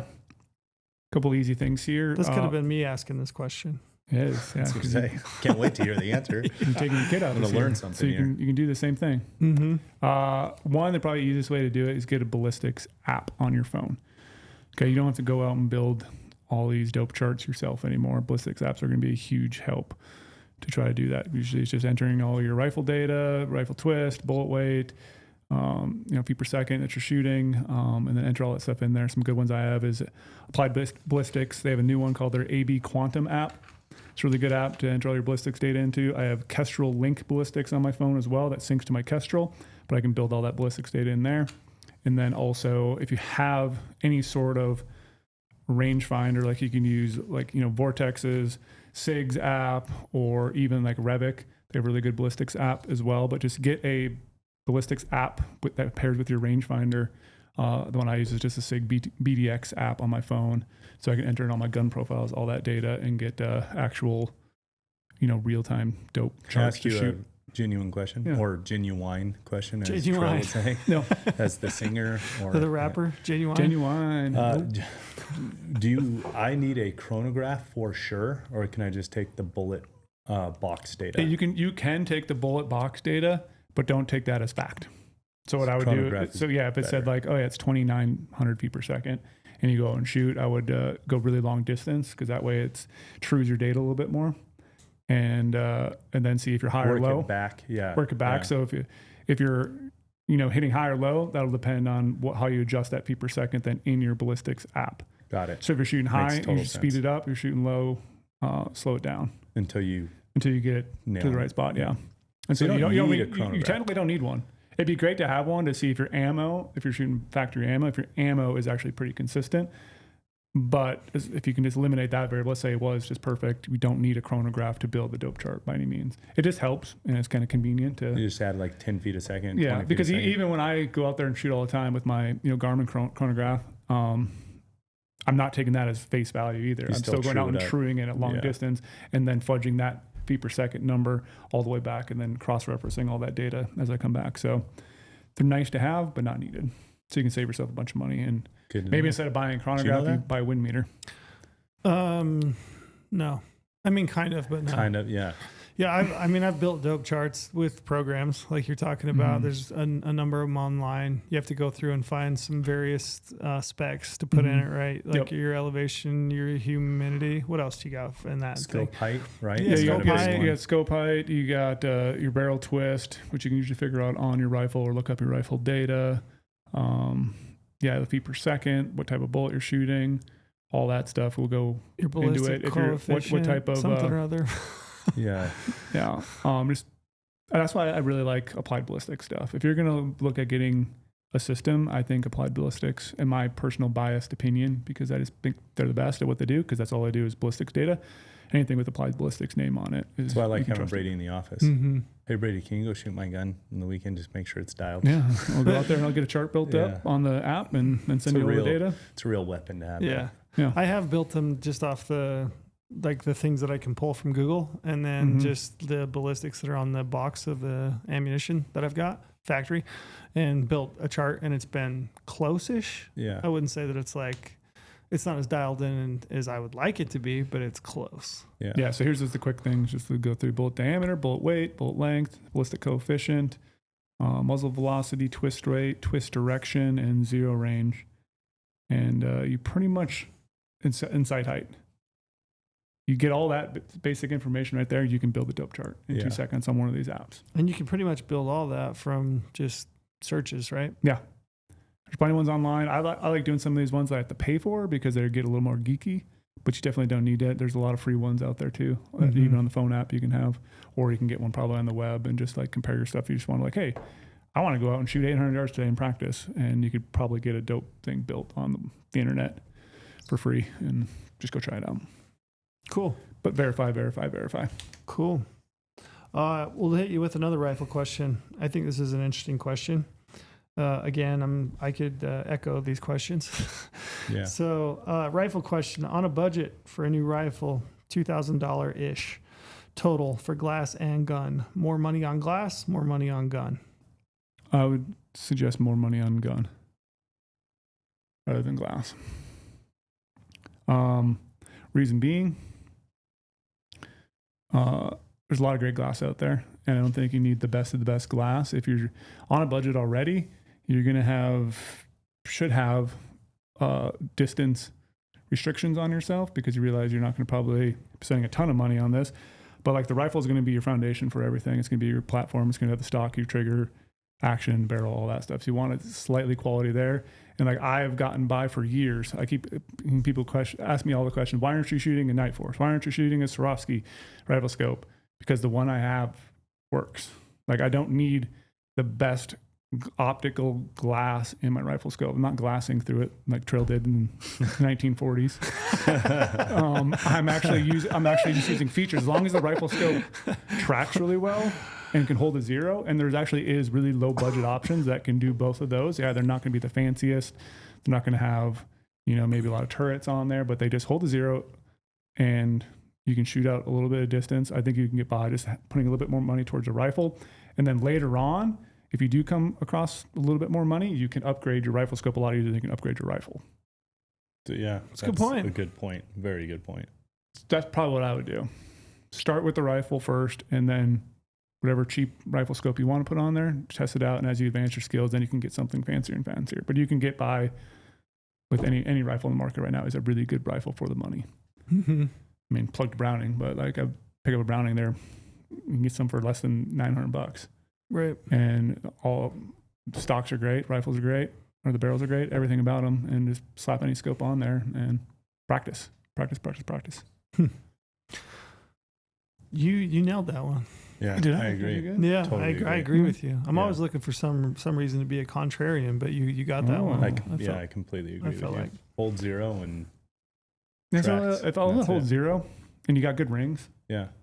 like that's all you really need in a rifle. Yeah. And to start practicing, and eventually you can get to the point where maybe you want a turret system, but you don't need that at first. You could just hold on something at 300 yards from potentially call it good. Yeah. Yep. Here's a quick one. I'll just run through it. It says, when will the atmosphere jacket restock hit? I'm being told mid-July. So it looks like we've got some sizes in stock. Yeah, I think we have Small. XLs and larger. Mhm. So we're at it looks like small, medium, large. Yeah.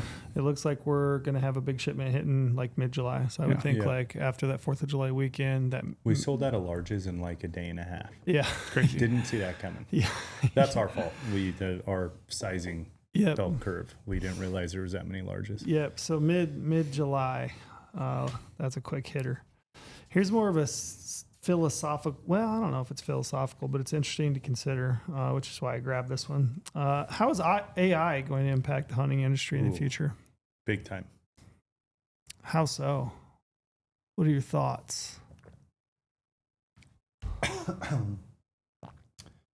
I think in the actual act of hunting, it's so primal and animals are wild and none of this stuff is choreographed. I think that's always going to exist outside the realm of being AI predictable in some way, shape, or form. I definitely think it's going to help, help you with all the variables of data. It'll definitely help you make better decisions while in the act of hunting.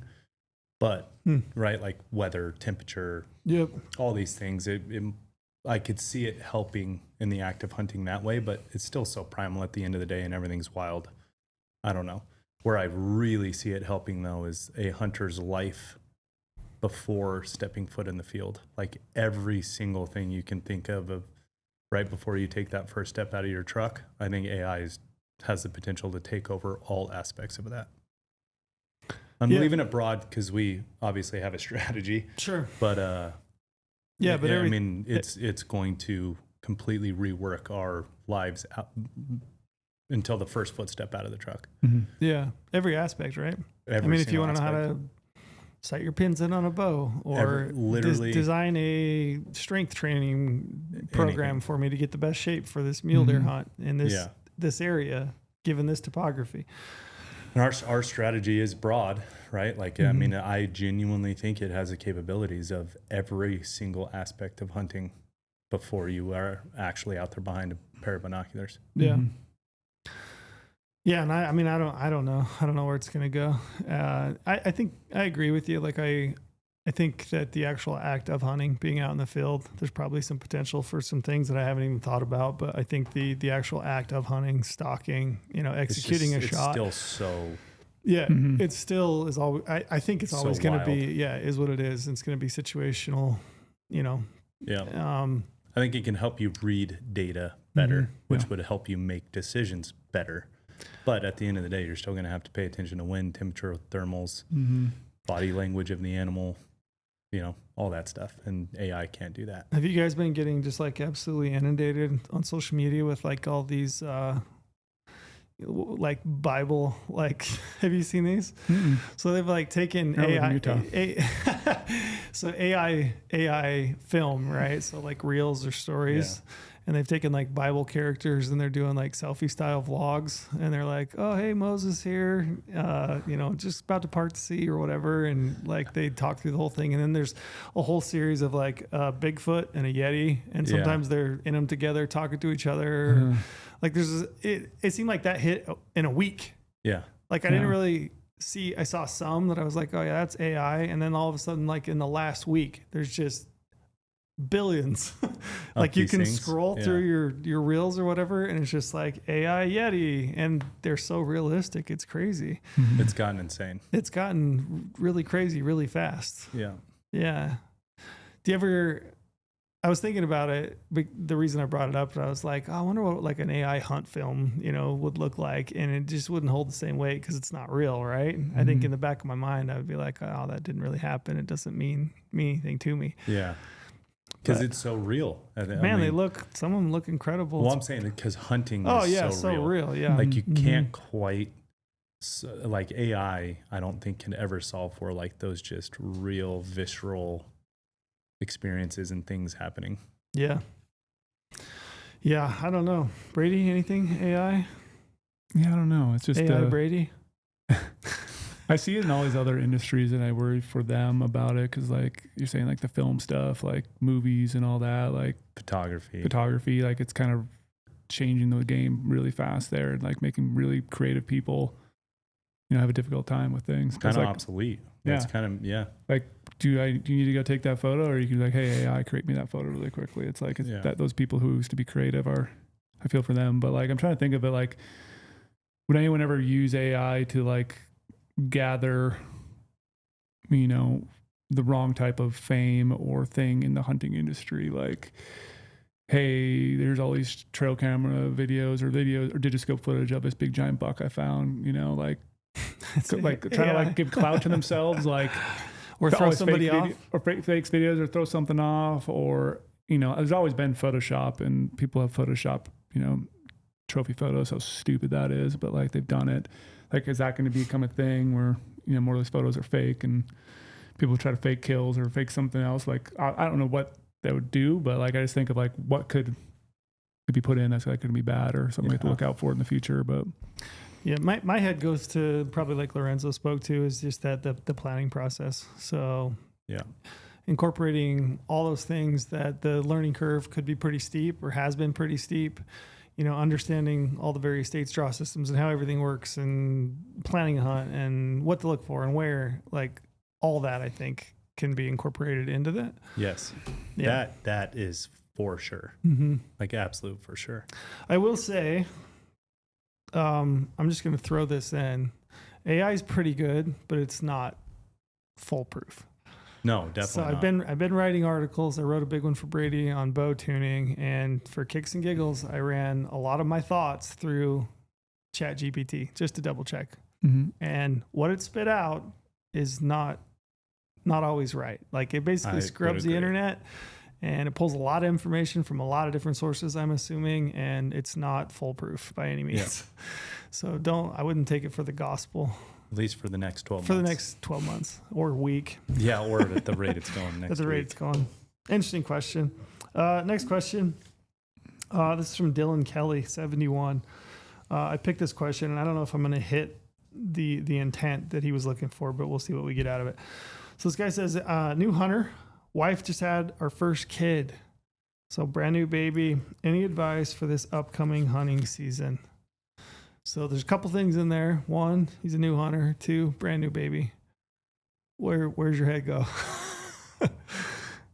Brady, brand new baby. What do you got? I mean, yeah, let's put Brady in that mindset and see what he comes up with. Brady, what are you going to do with a brand new baby, dog?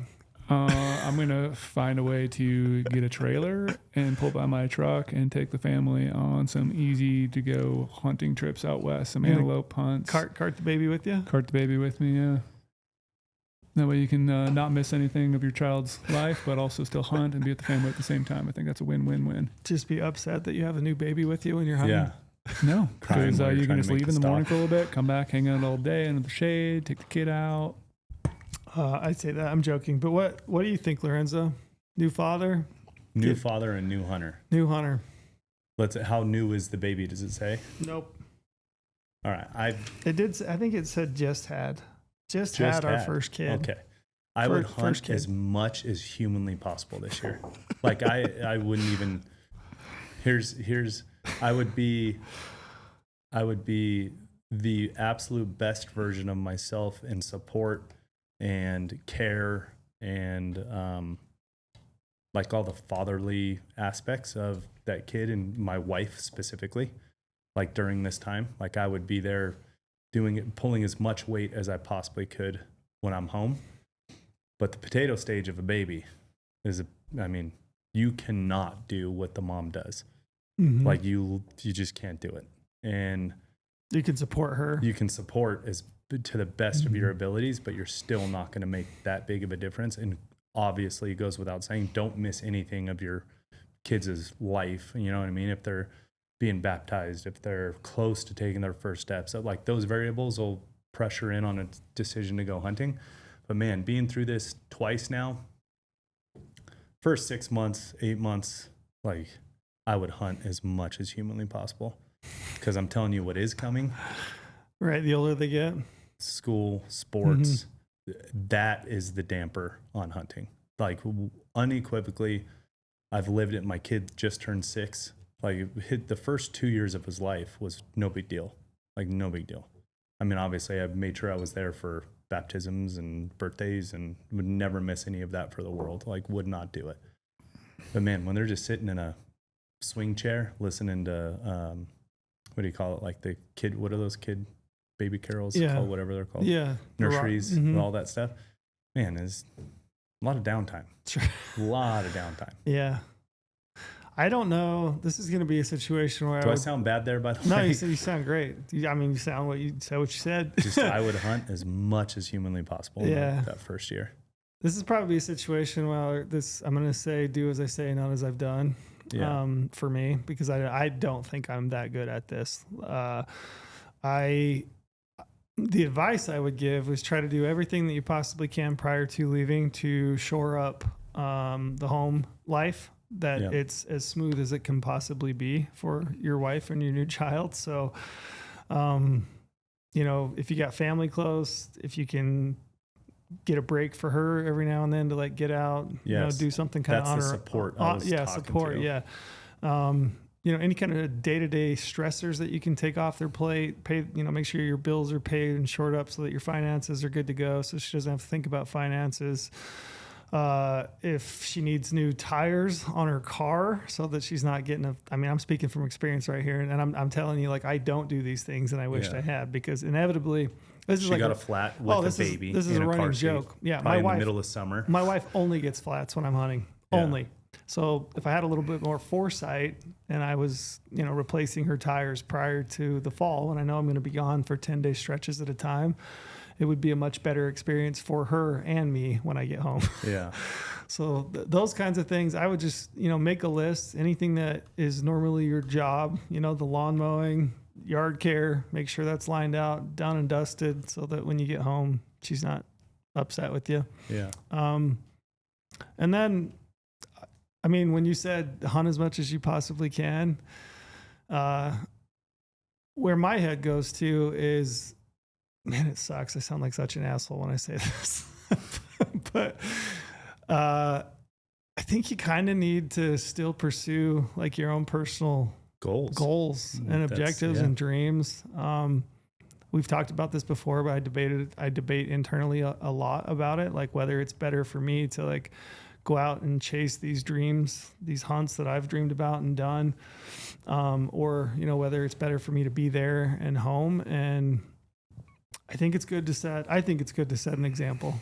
Like if you want to accomplish something, if there's a dream that you have that you really wanted to do your whole life, I think it's important that you show your kids that you're pursuing it and that you're doing it.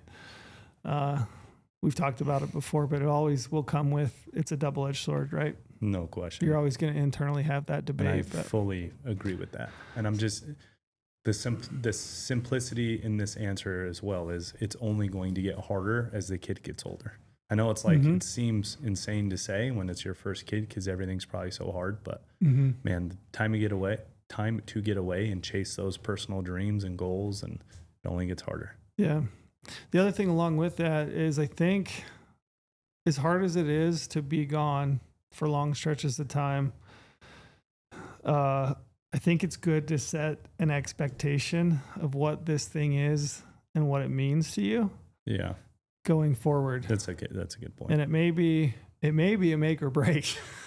It might be that your wife says, hey, this is too much. This isn't what I signed up for. And then you got to kind of figure that out. But I think it's important to like set expectations like, hey, this 10-day backpack elk hunting trip is like what I live for. Like I'm going to go and I'm going to do it, and do everything that you possibly can. But I think it's good to like set expectations as to what this thing is and what it means to me. You taking notes, Brady? Totally agree. Yeah, so I took notes of keep having just dogs. Is this a good time for you to pop the question? You ready? Just kidding. Thinking about it? Just kidding. This is a good one. A short one. Sticking to my guns. When's the Go Hunt Sweaty Hat Club Whoop group starting?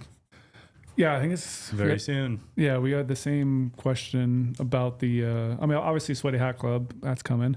But then, doing something on Whoop or one of these social apps for fitness would be pretty cool. Have a little Go Hunt flair to it. Charged back up. Yeah, you do. What's a Whoop group? Oh, you can basically create groups and then add people to it with a link, and you guys can basically it's like what, Strava and all that stuff where you just like check in with people. I get hit up. It seems like weekly lately. Like, am I on Strava? And I'm like, no. Yeah. I don't feel like I should. I don't like having another social thing for workouts. Yeah. Unless it's like maybe like a Go Hunt thing where it's like more of a community based. But like, I don't need to. No knock to anyone. I don't need to like brag that I'm out running. Because I already try to post my photos, and it kind of feels weird when I do the sweaty hat thing. But I like that part of it. That's why I haven't done it yet this year. I'm like, man. But like, we'll start the community aspect of that because it's getting to grind time. It is. Yeah. It's getting to grind time. So the Sweaty Hat Club's hitting real soon in the Whoop group. My prediction right now, I'm going to be in the bottom 10% of sleep performance. I'm just going to say that right now. So this is like actually something we're going to do then, right? Are we? I don't know. We can and probably it's really see easy if we can advertise it. But yeah, community. I can go right there. I can create a team right now. What's your team name? I can start creating a Go Hunt thing as I'm on my Whoop app right now, and then enter the invite codes and all that. That'd be cool. That'd be fun. Just to toss it out there, yeah. Get a community going. Everybody kind of get in shape. Mm-hmm. Okay, that's a good one.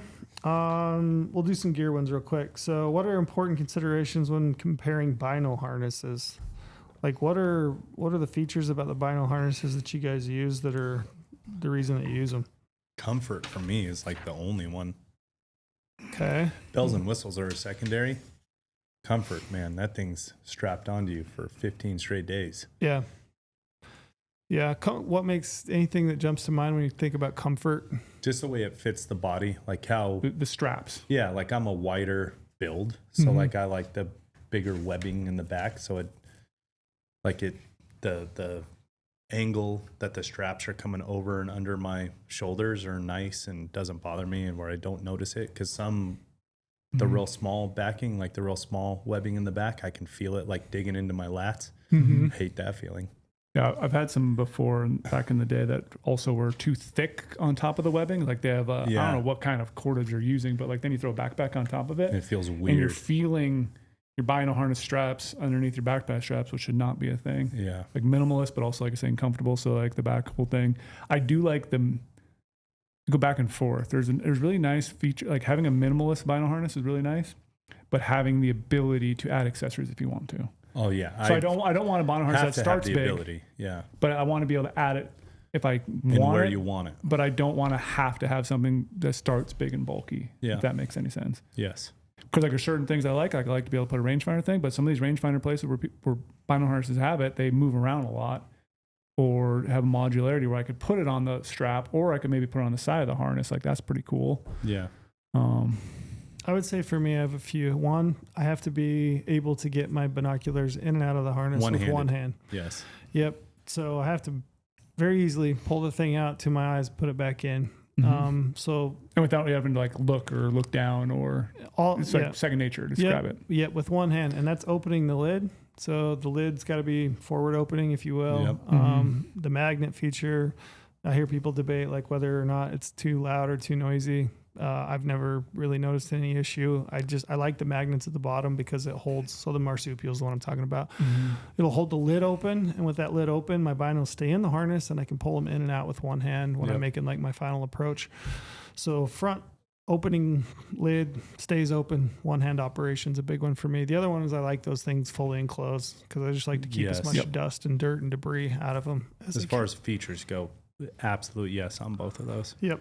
Beyond that, I can't, nothing's really jumping out. I'm not a big accessory pouch guy. Yeah. When bino harnesses aren't top front opening, when it's the reverse way, you have to have a flapping. If they go up, half a day through it, you just hate the thing. Yeah. If you have to hold the lid up with one hand and grab it out and grab it with the other, that's a no-go for me. No bueno there. Yeah. It has to stay open in one hand operation.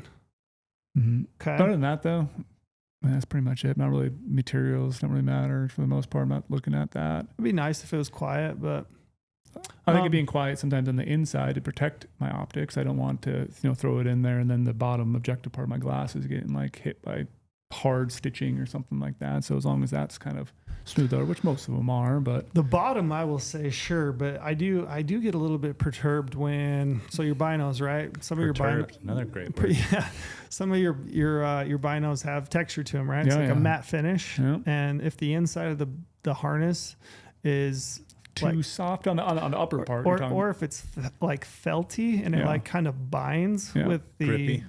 Grippy, with the texture of your binos, and it's kind of hard to get them in and out. I don't like that. Yeah, agreed. That's just like a little. I get perturbed when that happens. Okay, go-to backpack for late season, and I don't know. The reason I highlighted this one was like, is there anything about a backpack that makes it late season, early season, one way or the other? Is there anything that jumps to your mind? The only thing I would say is size. Size, because you have more clothes. Okay, that's a good point. The only thing I would say is size. Yeah. But that's why I just use the same size all the way through. These backpacks are they're incredible nowadays. You can strap them down to a day pack and they're nothing. Yep. Or you can expand them to a 15-day late season, with a teepee and a stove and all kinds of shit. So I just do the big bag. Do a big bag. Yeah, that's good. I would say I didn't really think of that, but if you're mostly a day hunter and you are, you're typically day hunting, you might have to size up your cubic inches. Yeah. So maybe you're going from 2,200 to 3,200 or 3,600, right, for a day bag. And then if you're planning on doing some backpacking, it's going to depend on how many days, but maybe extend out that cubic inches just so that you've got more room for bulkier equipment like stoves, teepees, down pants, down jacket, down gloves. Down booties. Down booties. Yeah. That was a trail tip I got. Yeah, down booties are the best.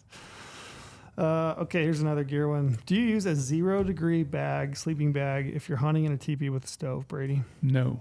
I use a 30-degree bag or a 15. You can always wear the clothes that you brought with you. Okay. Why pack extra bulk? The thought process behind that, though, is you lose a lot of heat in a teepee. It's not like a wall tent where you're going to have a stove in there and you crank it for a little bit and you're going to be warm all night. Like these things run out every hour, pretty much on the hour. You're constantly restocking that wood. So like you will have to be waking up if you want to stay warm all night and keep adding wood in there, but you do not need to have a 0-degree bag. You can probably actually have just a little bit better sleeping pad, a little more insulated, a little more R value to it. And then like I've totally been comfortable 15. I've even been comfortable in 30 because like, okay, what do I have in that late season? I have down pants and a down jacket. What is that? Basically a mobile sleeping bag. So if I do get cold in there and this wood goes out or I don't have any wood that night because it was snowing all day and I'm tired, I can just put more clothes on and jump in my sleeping bag and be actually fine. Like 30, truly fine. 30 seems a little extreme. That does seem extreme. If you're trying to save some weight though and trying to go steep and deep, I've done it. But that 15 is probably best for most people. Like that would be what I would suggest as a 15 bag. Like I have some 0 bags at home. can't recall the last time I used them. It's been a long time. And that's not on backpacking hunts. I probably use it at like a truck or in a wall tent that's right next to my truck. Yeah. But like on a backpack hunt, 15. And then you utilize the clothes you have. I was having this discussion with a guy that reached out via text yesterday. He was asking about sleeping bags, and he's like, I'm going into high country in August. I'm hunting mule deer August and early September. And he's like, I'm sick of getting too hot. Maybe I'll get like a 30-degree quilt. And we went kind of back and forth. I use pretty much the same bag. Me too. So I would say if you're buying one bag, obviously it's great to have multiple options. And that's what I told him. I'm like, yeah, it's great to have a lot of options. So if you look at the weather window, it's going to be warm and sunny. You have a 20 or 30 degree quilt, you throw that thing in, you take it to the high country, right? But if you're going to buy one bag, I would suggest like 15 degrees. So buy a 15-degree bag. If it's early and you're hunting and it's hot, you can use that thing like a blanket and just over the top of you so that you're dumping heat out the back. Or you can unzip the thing clear to your feet, kick your feet out if you want to dump some heat. And you can sleep colder if you want by layering up your clothes or using it in conjunction with a stove, and you'll save some weight over a 0-degree bag. Yeah. I can't think. I have a 0-degree bag. I'm trying to remember if I ever use it. It's not that often. No. Pretty rare. Yeah. 15's like a good do-it-all. Okay. 15. Here's a good one for me and Lorenzo. So Sever mechanical or iron will fixed head for elk. We'll say fixed head in general. Or I'll let you go first. Or a Sever. Okay. I've not used iron wheels, so I'm going to preface that. I can't speak specifically to iron wheel broadheads. I think they make a good broadhead. I think what Bill's got going on, the guy's an engineer. I think he's well thought out. I think he's got great materials. I think obviously his machining and the process is awesome. I know too many people that are really good elk hunters that use his blades, that really love them and swear by them, to say that they're not a good option. I think that they are, right? In saying that, I think a mechanical is a better head. Right now, currently, that's where I'm at. And for a lot of years, I shot fixed blade heads and said I would only shoot fixed blade heads. Right now, I'm only shooting mechanicals. And the reason I am is because I'm erring on the side of accuracy and forgiveness versus penetration. I think a mechanical head is a more forgiving, accurate head. And I think it becomes really important when you're in a hunting situation where you might not have the best form. You might be leaning forward or back. You might have your weight distributed differently. You might be kneeling, sitting. I think that a mechanical head is more forgiving. I think there's tests to prove it. It'll be really interesting. I know that this guy Yates in the backcountry, he just did this giant test at Easton, tested a bunch of different heads, I think, vanes, arrows, the whole thing. It'd be really interesting to see when they actually publish their results, what they come up with. But I'm going with a mechanical because I think it's more forgiving. And I don't think I'm actually giving up all that much in terms of penetration. I'm going to give up some because a fixed blade head, I think, is going to cut on contact. It's going to penetrate a little bit better. I don't know that at my draw length, 30 inches, I'm shooting for elk, I'll be 450 to 500 grain arrow. Kinetic energy, I'm going to be 86 to 89, 90 foot-pounds of kinetic energy. I don't think I am giving up much by shooting a mechanical. I had this discussion also with another guy. Yes, I had a lot of DMs lately, so I had the same discussion with another guy. He was like, I'm thinking of going to a mechanical because I've killed a lot of animals with a fixed blade head, but I've never got great blood trails.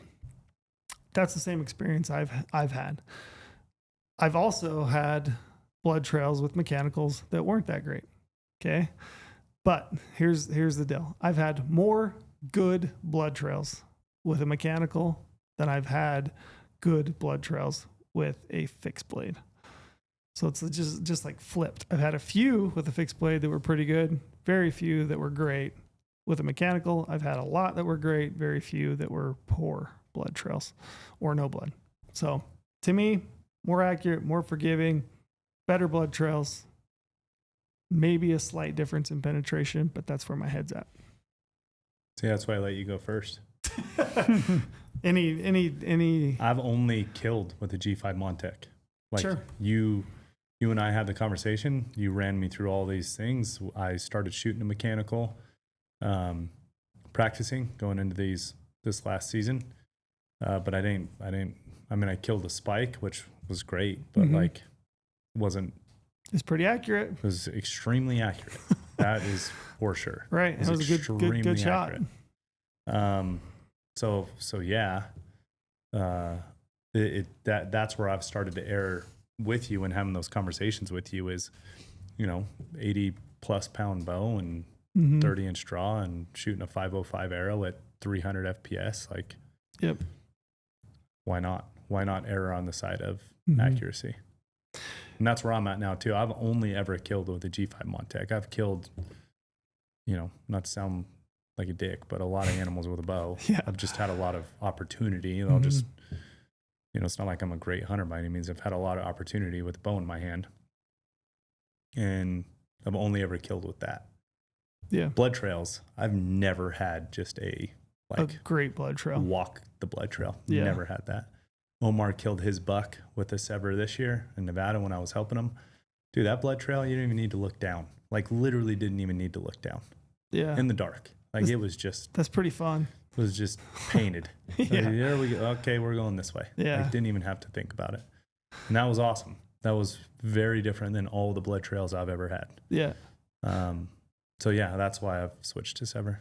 Last thing I'll say on this is I know people that are dead set on iron will or dead set on whatever the fixed blade head that they are on. They're confident in it. And then you've got people that are dead set on the other side of the fence that are super confident in a mechanical. Shoot what you're confident in. That's Yeah. what I would say. Like whichever one you feel warm and fuzzy about, whether you're chasing penetration and you like the way that the thing flies, you feel confident in it, shoot that. Yep. That'd be my last piece of advice. Brady, what are you looking at? You're on I'm looking at rifle stuff. you're on the gram. I'm looking at rifles right now. All right, you want a rifle question? Sure. We'll get a few more. Hit me up. You can answer this in as quick or as long as you want. How many rounds to break in? This one says a carbon coat in and carbon coat a barrel for it to be the most accurate. I don't know what he means by that, but maybe. Yeah, I mean, he's probably talking about like maybe right before he's going to leave to go hunting. How many rounds you want down it before you go? Or I'll hand it both ways. I have that question. How long to season you hear the word season a barrel? Yeah. What does it take? How many rounds down to break in a barrel? To fully break in a barrel, for me, I don't start load development until I'm about 150 to 200 rounds down the barrel. So I'll just burn 150, 200 rounds before I actually start load development because I want to wait till that barrel is fully broken in. And usually around that time, depends on the bullet, depends on everything else, barrel. But you have a little speed up process happen and it'll actually get a little faster for whatever reason. And so I don't like to start load development before that, but before I get up to that point, I'm taking virgin brass and getting at least once fire brass, 2x fire brass, and kind of working through a little bit of a load recipe, kind of working my way up to it. But also I'm not taking a hot load by any means that I'll probably end up hunting with. I'm taking like a mid-weight charge, so I am still blowing out the shoulders of my brass and basically prepping my brass without, going too hot to blow primer pockets or any of that stuff. So I'm just like slowly working it in, and then once I get, that's why I do, like we're talking about the chronograph thing. That's for me. I shoot a chronograph every single time, so I know exactly. Okay, I'm shooting the same recipe, and all of a sudden, feet per second starts going a little faster. I'm like, okay, my barrel's broken in now. Fully ready to go, and I'll start doing some load development after that. So I like 150 rounds down the barrel. 150 at least. Nice. It's gonna depend on the gun, obviously, or sure, but the you total think cartridge or 150 is a good 150, baseline? yeah. Yep. How That's many a lot. rounds down the barrel before you leave to go hunting? For me, usually 5. It depends on the rifle too. Like I've had some rifles that shoot really good after they're clean, and I obviously test this. I've had other ones that probably need to shoot 10. I do clean my rifles all the time. Like I won't 15 rounds, I'll clean it. So usually I always try to have at least, we'll say 5 to 10 down it Before you leave. before I go hunting. Yeah, because I don't want to have too much where it's like, okay, where's that threshold of? I think the most consistency is between that 5 to 15 rounds. For my rifle, yes, but I don't want to have carbon ring build up, pressure signs build up randomly where it's like a shooting really, really good and all of a sudden it's too dirty to shoot. Like, Where's that line? Is that line on the hunt after maybe I shot a bunch of rocks on day one and had some fun when it was downtime or scouting, and all of a sudden Now here's the biggest buck of a lifetime. Yeah. And now my gun's having some issues because I went 150 rounds and didn't clean my gun at all. And now the 151st, like that's that's the problem. It's not going to be exactly that, but I'm like, I like to clean all the time and rather not risk having a dirty barrel impact my stuff and know how my clean barrel actually works in the field. Mm-hmm. So it's probably a very long-winded answer for that, but test everything and then don't just assume that, oh, I've been shooting it for 3 months straight and my rifle always shoots great, dirty, that it's going to perform when you go hunting like that.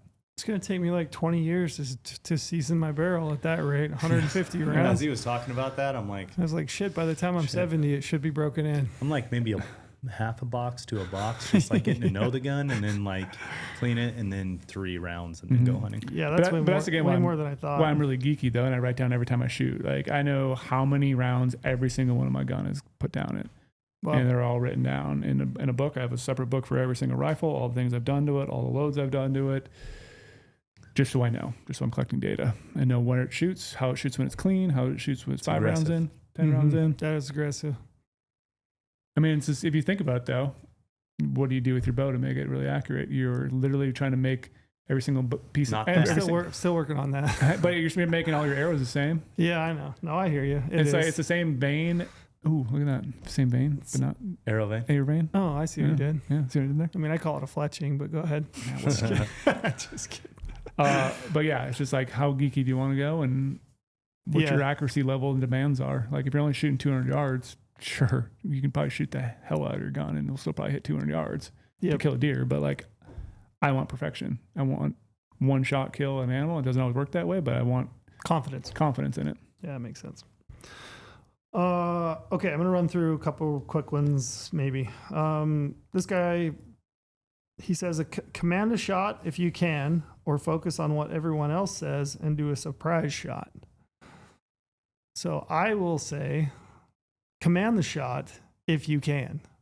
Yeah. If you can. That's the caveat. Most people can't. But if you can, there is no better shot with a bow in the entire world than somebody that can put the pin in the middle and pull the trigger at that moment. Yeah. Not press the trigger, pull that thing. Whoa. Whoa. But if you can. Now, like I said, the caveat is there. Most people can't.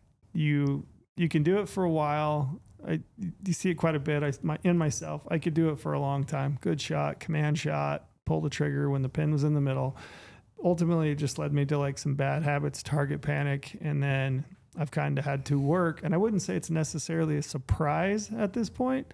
I kind of have an idea when my hinge is going to go off or my thumb button if I'm shooting a thumb button. But I did have to relearn how to shoot so that I disconnected those two. Pin in the middle, pull the trigger. Let the pen float, go through the process, rotate, pull, whatever you want to call it, relax, shot breaks, arrow hits middle. Anything else that you had? Being a hunter, I feel like one of the biggest weapons you could have in yourself personally is being able to command a shot. Mm-hmm.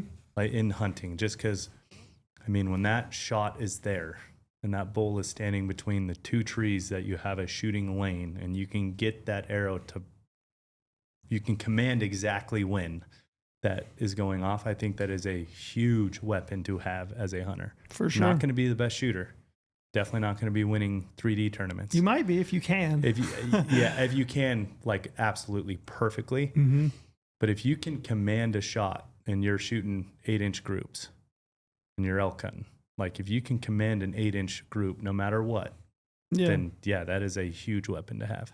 Yeah, I keep going back to, and I'm not saying 8 inches at 20 yards. I'm saying 8 inches at 80 or 100. Right. Yeah, if you can do that, that is a massive personal weapon to have. Yeah. I remember talking to Kyle Douglas. We had him on the podcast, and I've talked to him since. I'm like, how do you do it? And he's like, I just decided I was going to do it.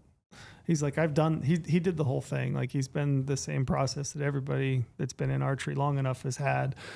Command style shooting, finger trigger, thumb button, and then hinge and thumb button, surprise shot. And he's talked pretty openly about it. He just was eventually like, man, you know what would be great is if I could just activate this trigger when the pen was in the middle.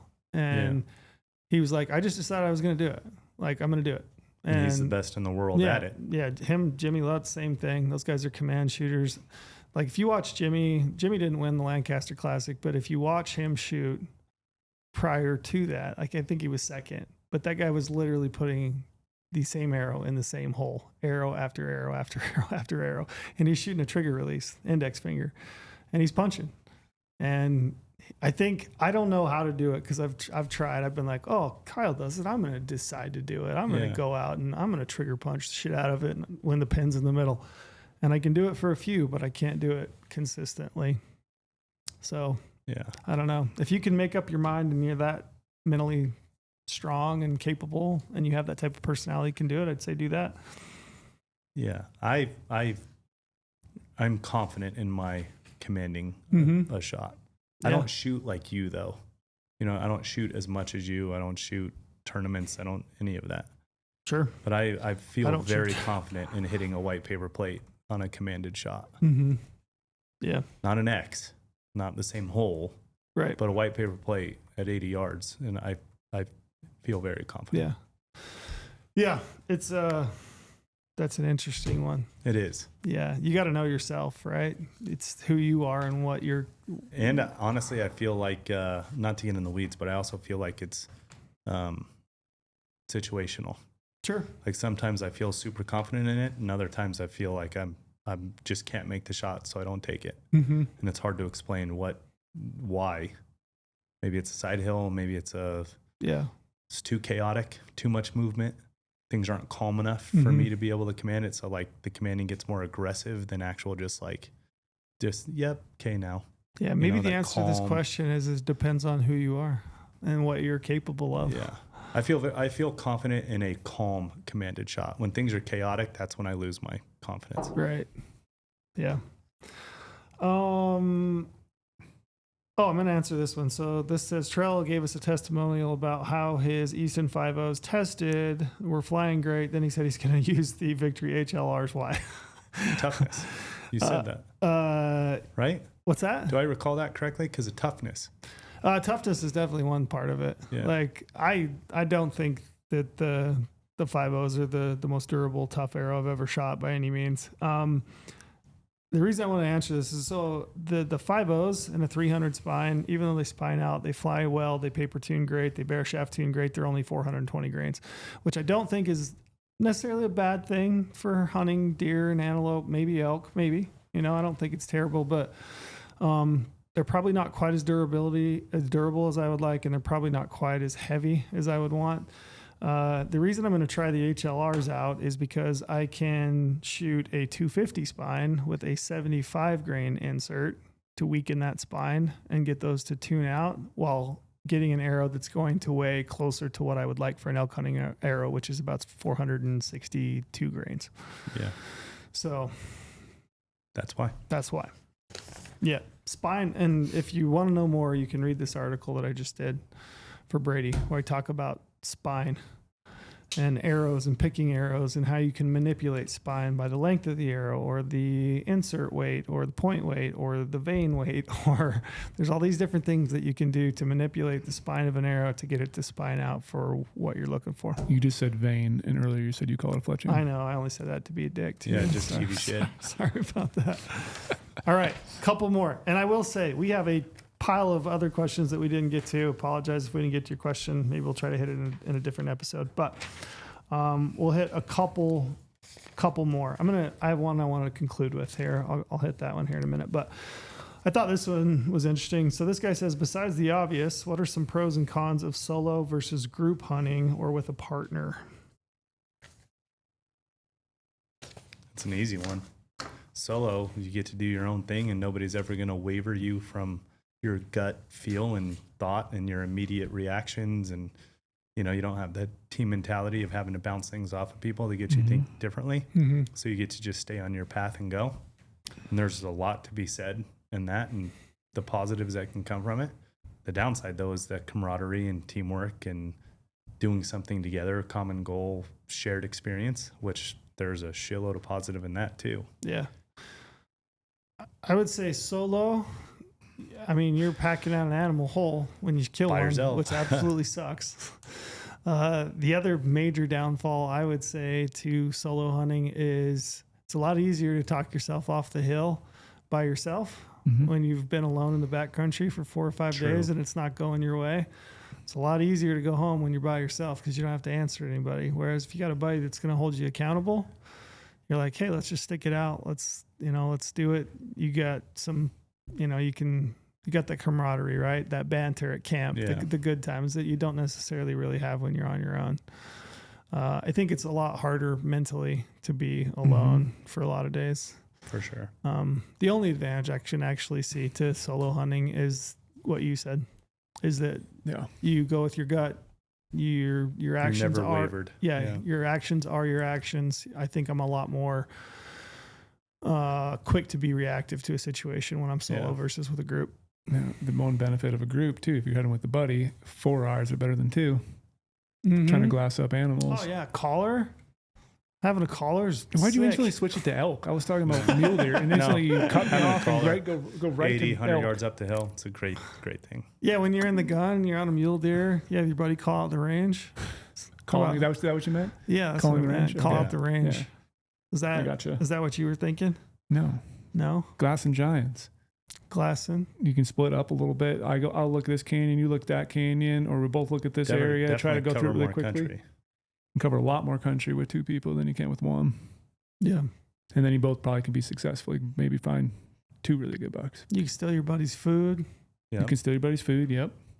Yeah, you can play jokes on them, put rocks in their pack and stuff.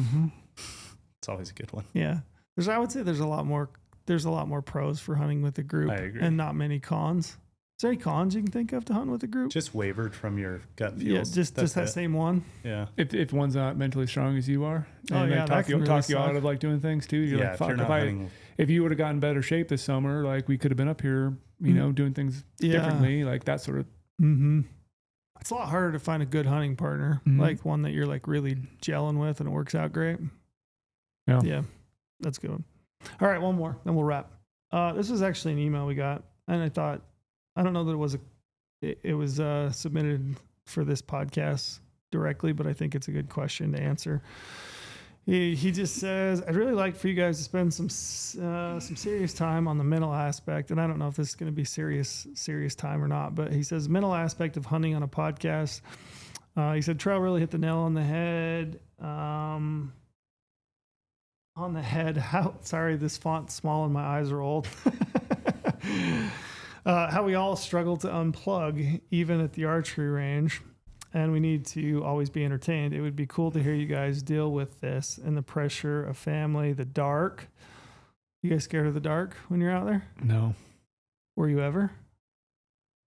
When I was younger. Yeah. Mm-hmm. And just staying out there, he said, I think a lot of us solo hunters could benefit knowing we're not alone in wanting to quit, but knowing that it's worth it to stay out there, teaching ourselves to have that ridiculous optimism, which I thought that was an interesting statement that he made, ridiculous optimism. Knowing there is not an animal around every corner, but trying to kill you. So like predators, bears, those kinds of things. So, mental aspect of staying out there. It's everything. You gotta be mentally strong. You can always convince yourself to go do something. And I mean, when I talk about the mental side of it, I always talk about the mental side of glassing. Because I know a lot of people, when I'm hunting with friends, you're sitting up there glassing, you're talking the whole time. You're like lightly talking. Like I'm talking about long distance glassing. And so if you're lightly talking or you're thinking about something back at home or something about the office or whatever, you're not focused on the task at hand. So you're mentally not present.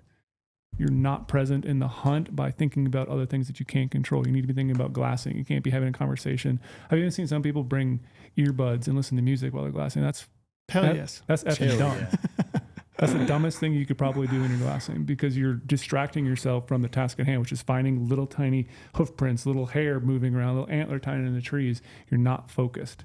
You're thinking about something else. You're probably wishing then you were somewhere different than where you are now, and you should be enjoying the hunt right there and be mentally strong, focused, present, doing all things. Yes, there's a time and a place to joke with your buddy when you're sitting there glassing or whatever, or next to someone, but you got to be mentally strong. Wake up early every single day to hike your glassing knob, stay out there longer than someone else.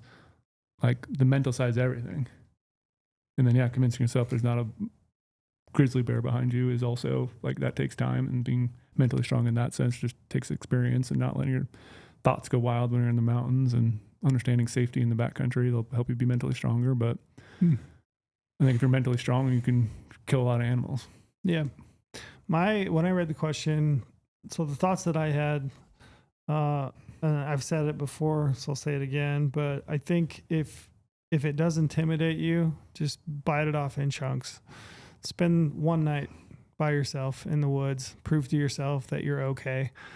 Take the precautions that you need to be safe, picking your camp spot, knowing, being bear aware, and reading up on that and what you need to do and why, and just bite it off in small chunks. So stay one night on your own, and the more often that you do that, you're going to find out like, hey, I'm okay. It's all right.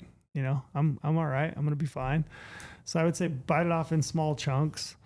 The other thing that helps me, is just like, it is a bit of a mantra, if you will. So when things are really sucking, it's usually when I'm mule deer hunting that's sucking. It's like, man, what am I doing out here? Right.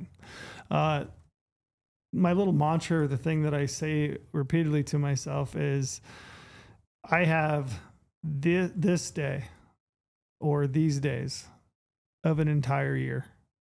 I'm not getting any younger. I have this time to do this thing.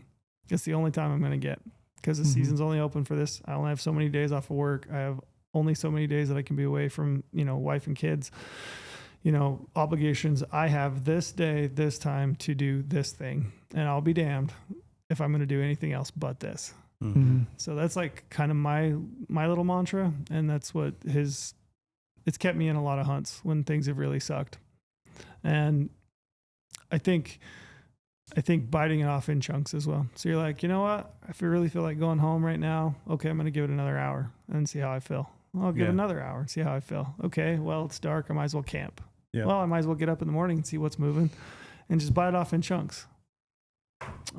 That would be my advice. As far as like animals that are going to get you in the dark, it's the massive exception rather than the rule. Like, you're not going to get eaten by a bear at night for the most part. Yeah. And if you do, it's a pretty cool story. So I say go for that, but that'd be my advice. Yeah. Any others?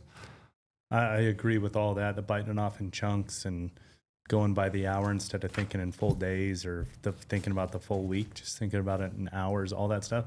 But the other thing we've also said before, so might as well say it again, is before you leave, making sure everything's shored up, that you don't have something pulling on you to go home. Like if you're sitting on the mountain and things are sucking and you're trying to be optimistic, I feel like I'm good at being optimistic. Like, tomorrow's a day.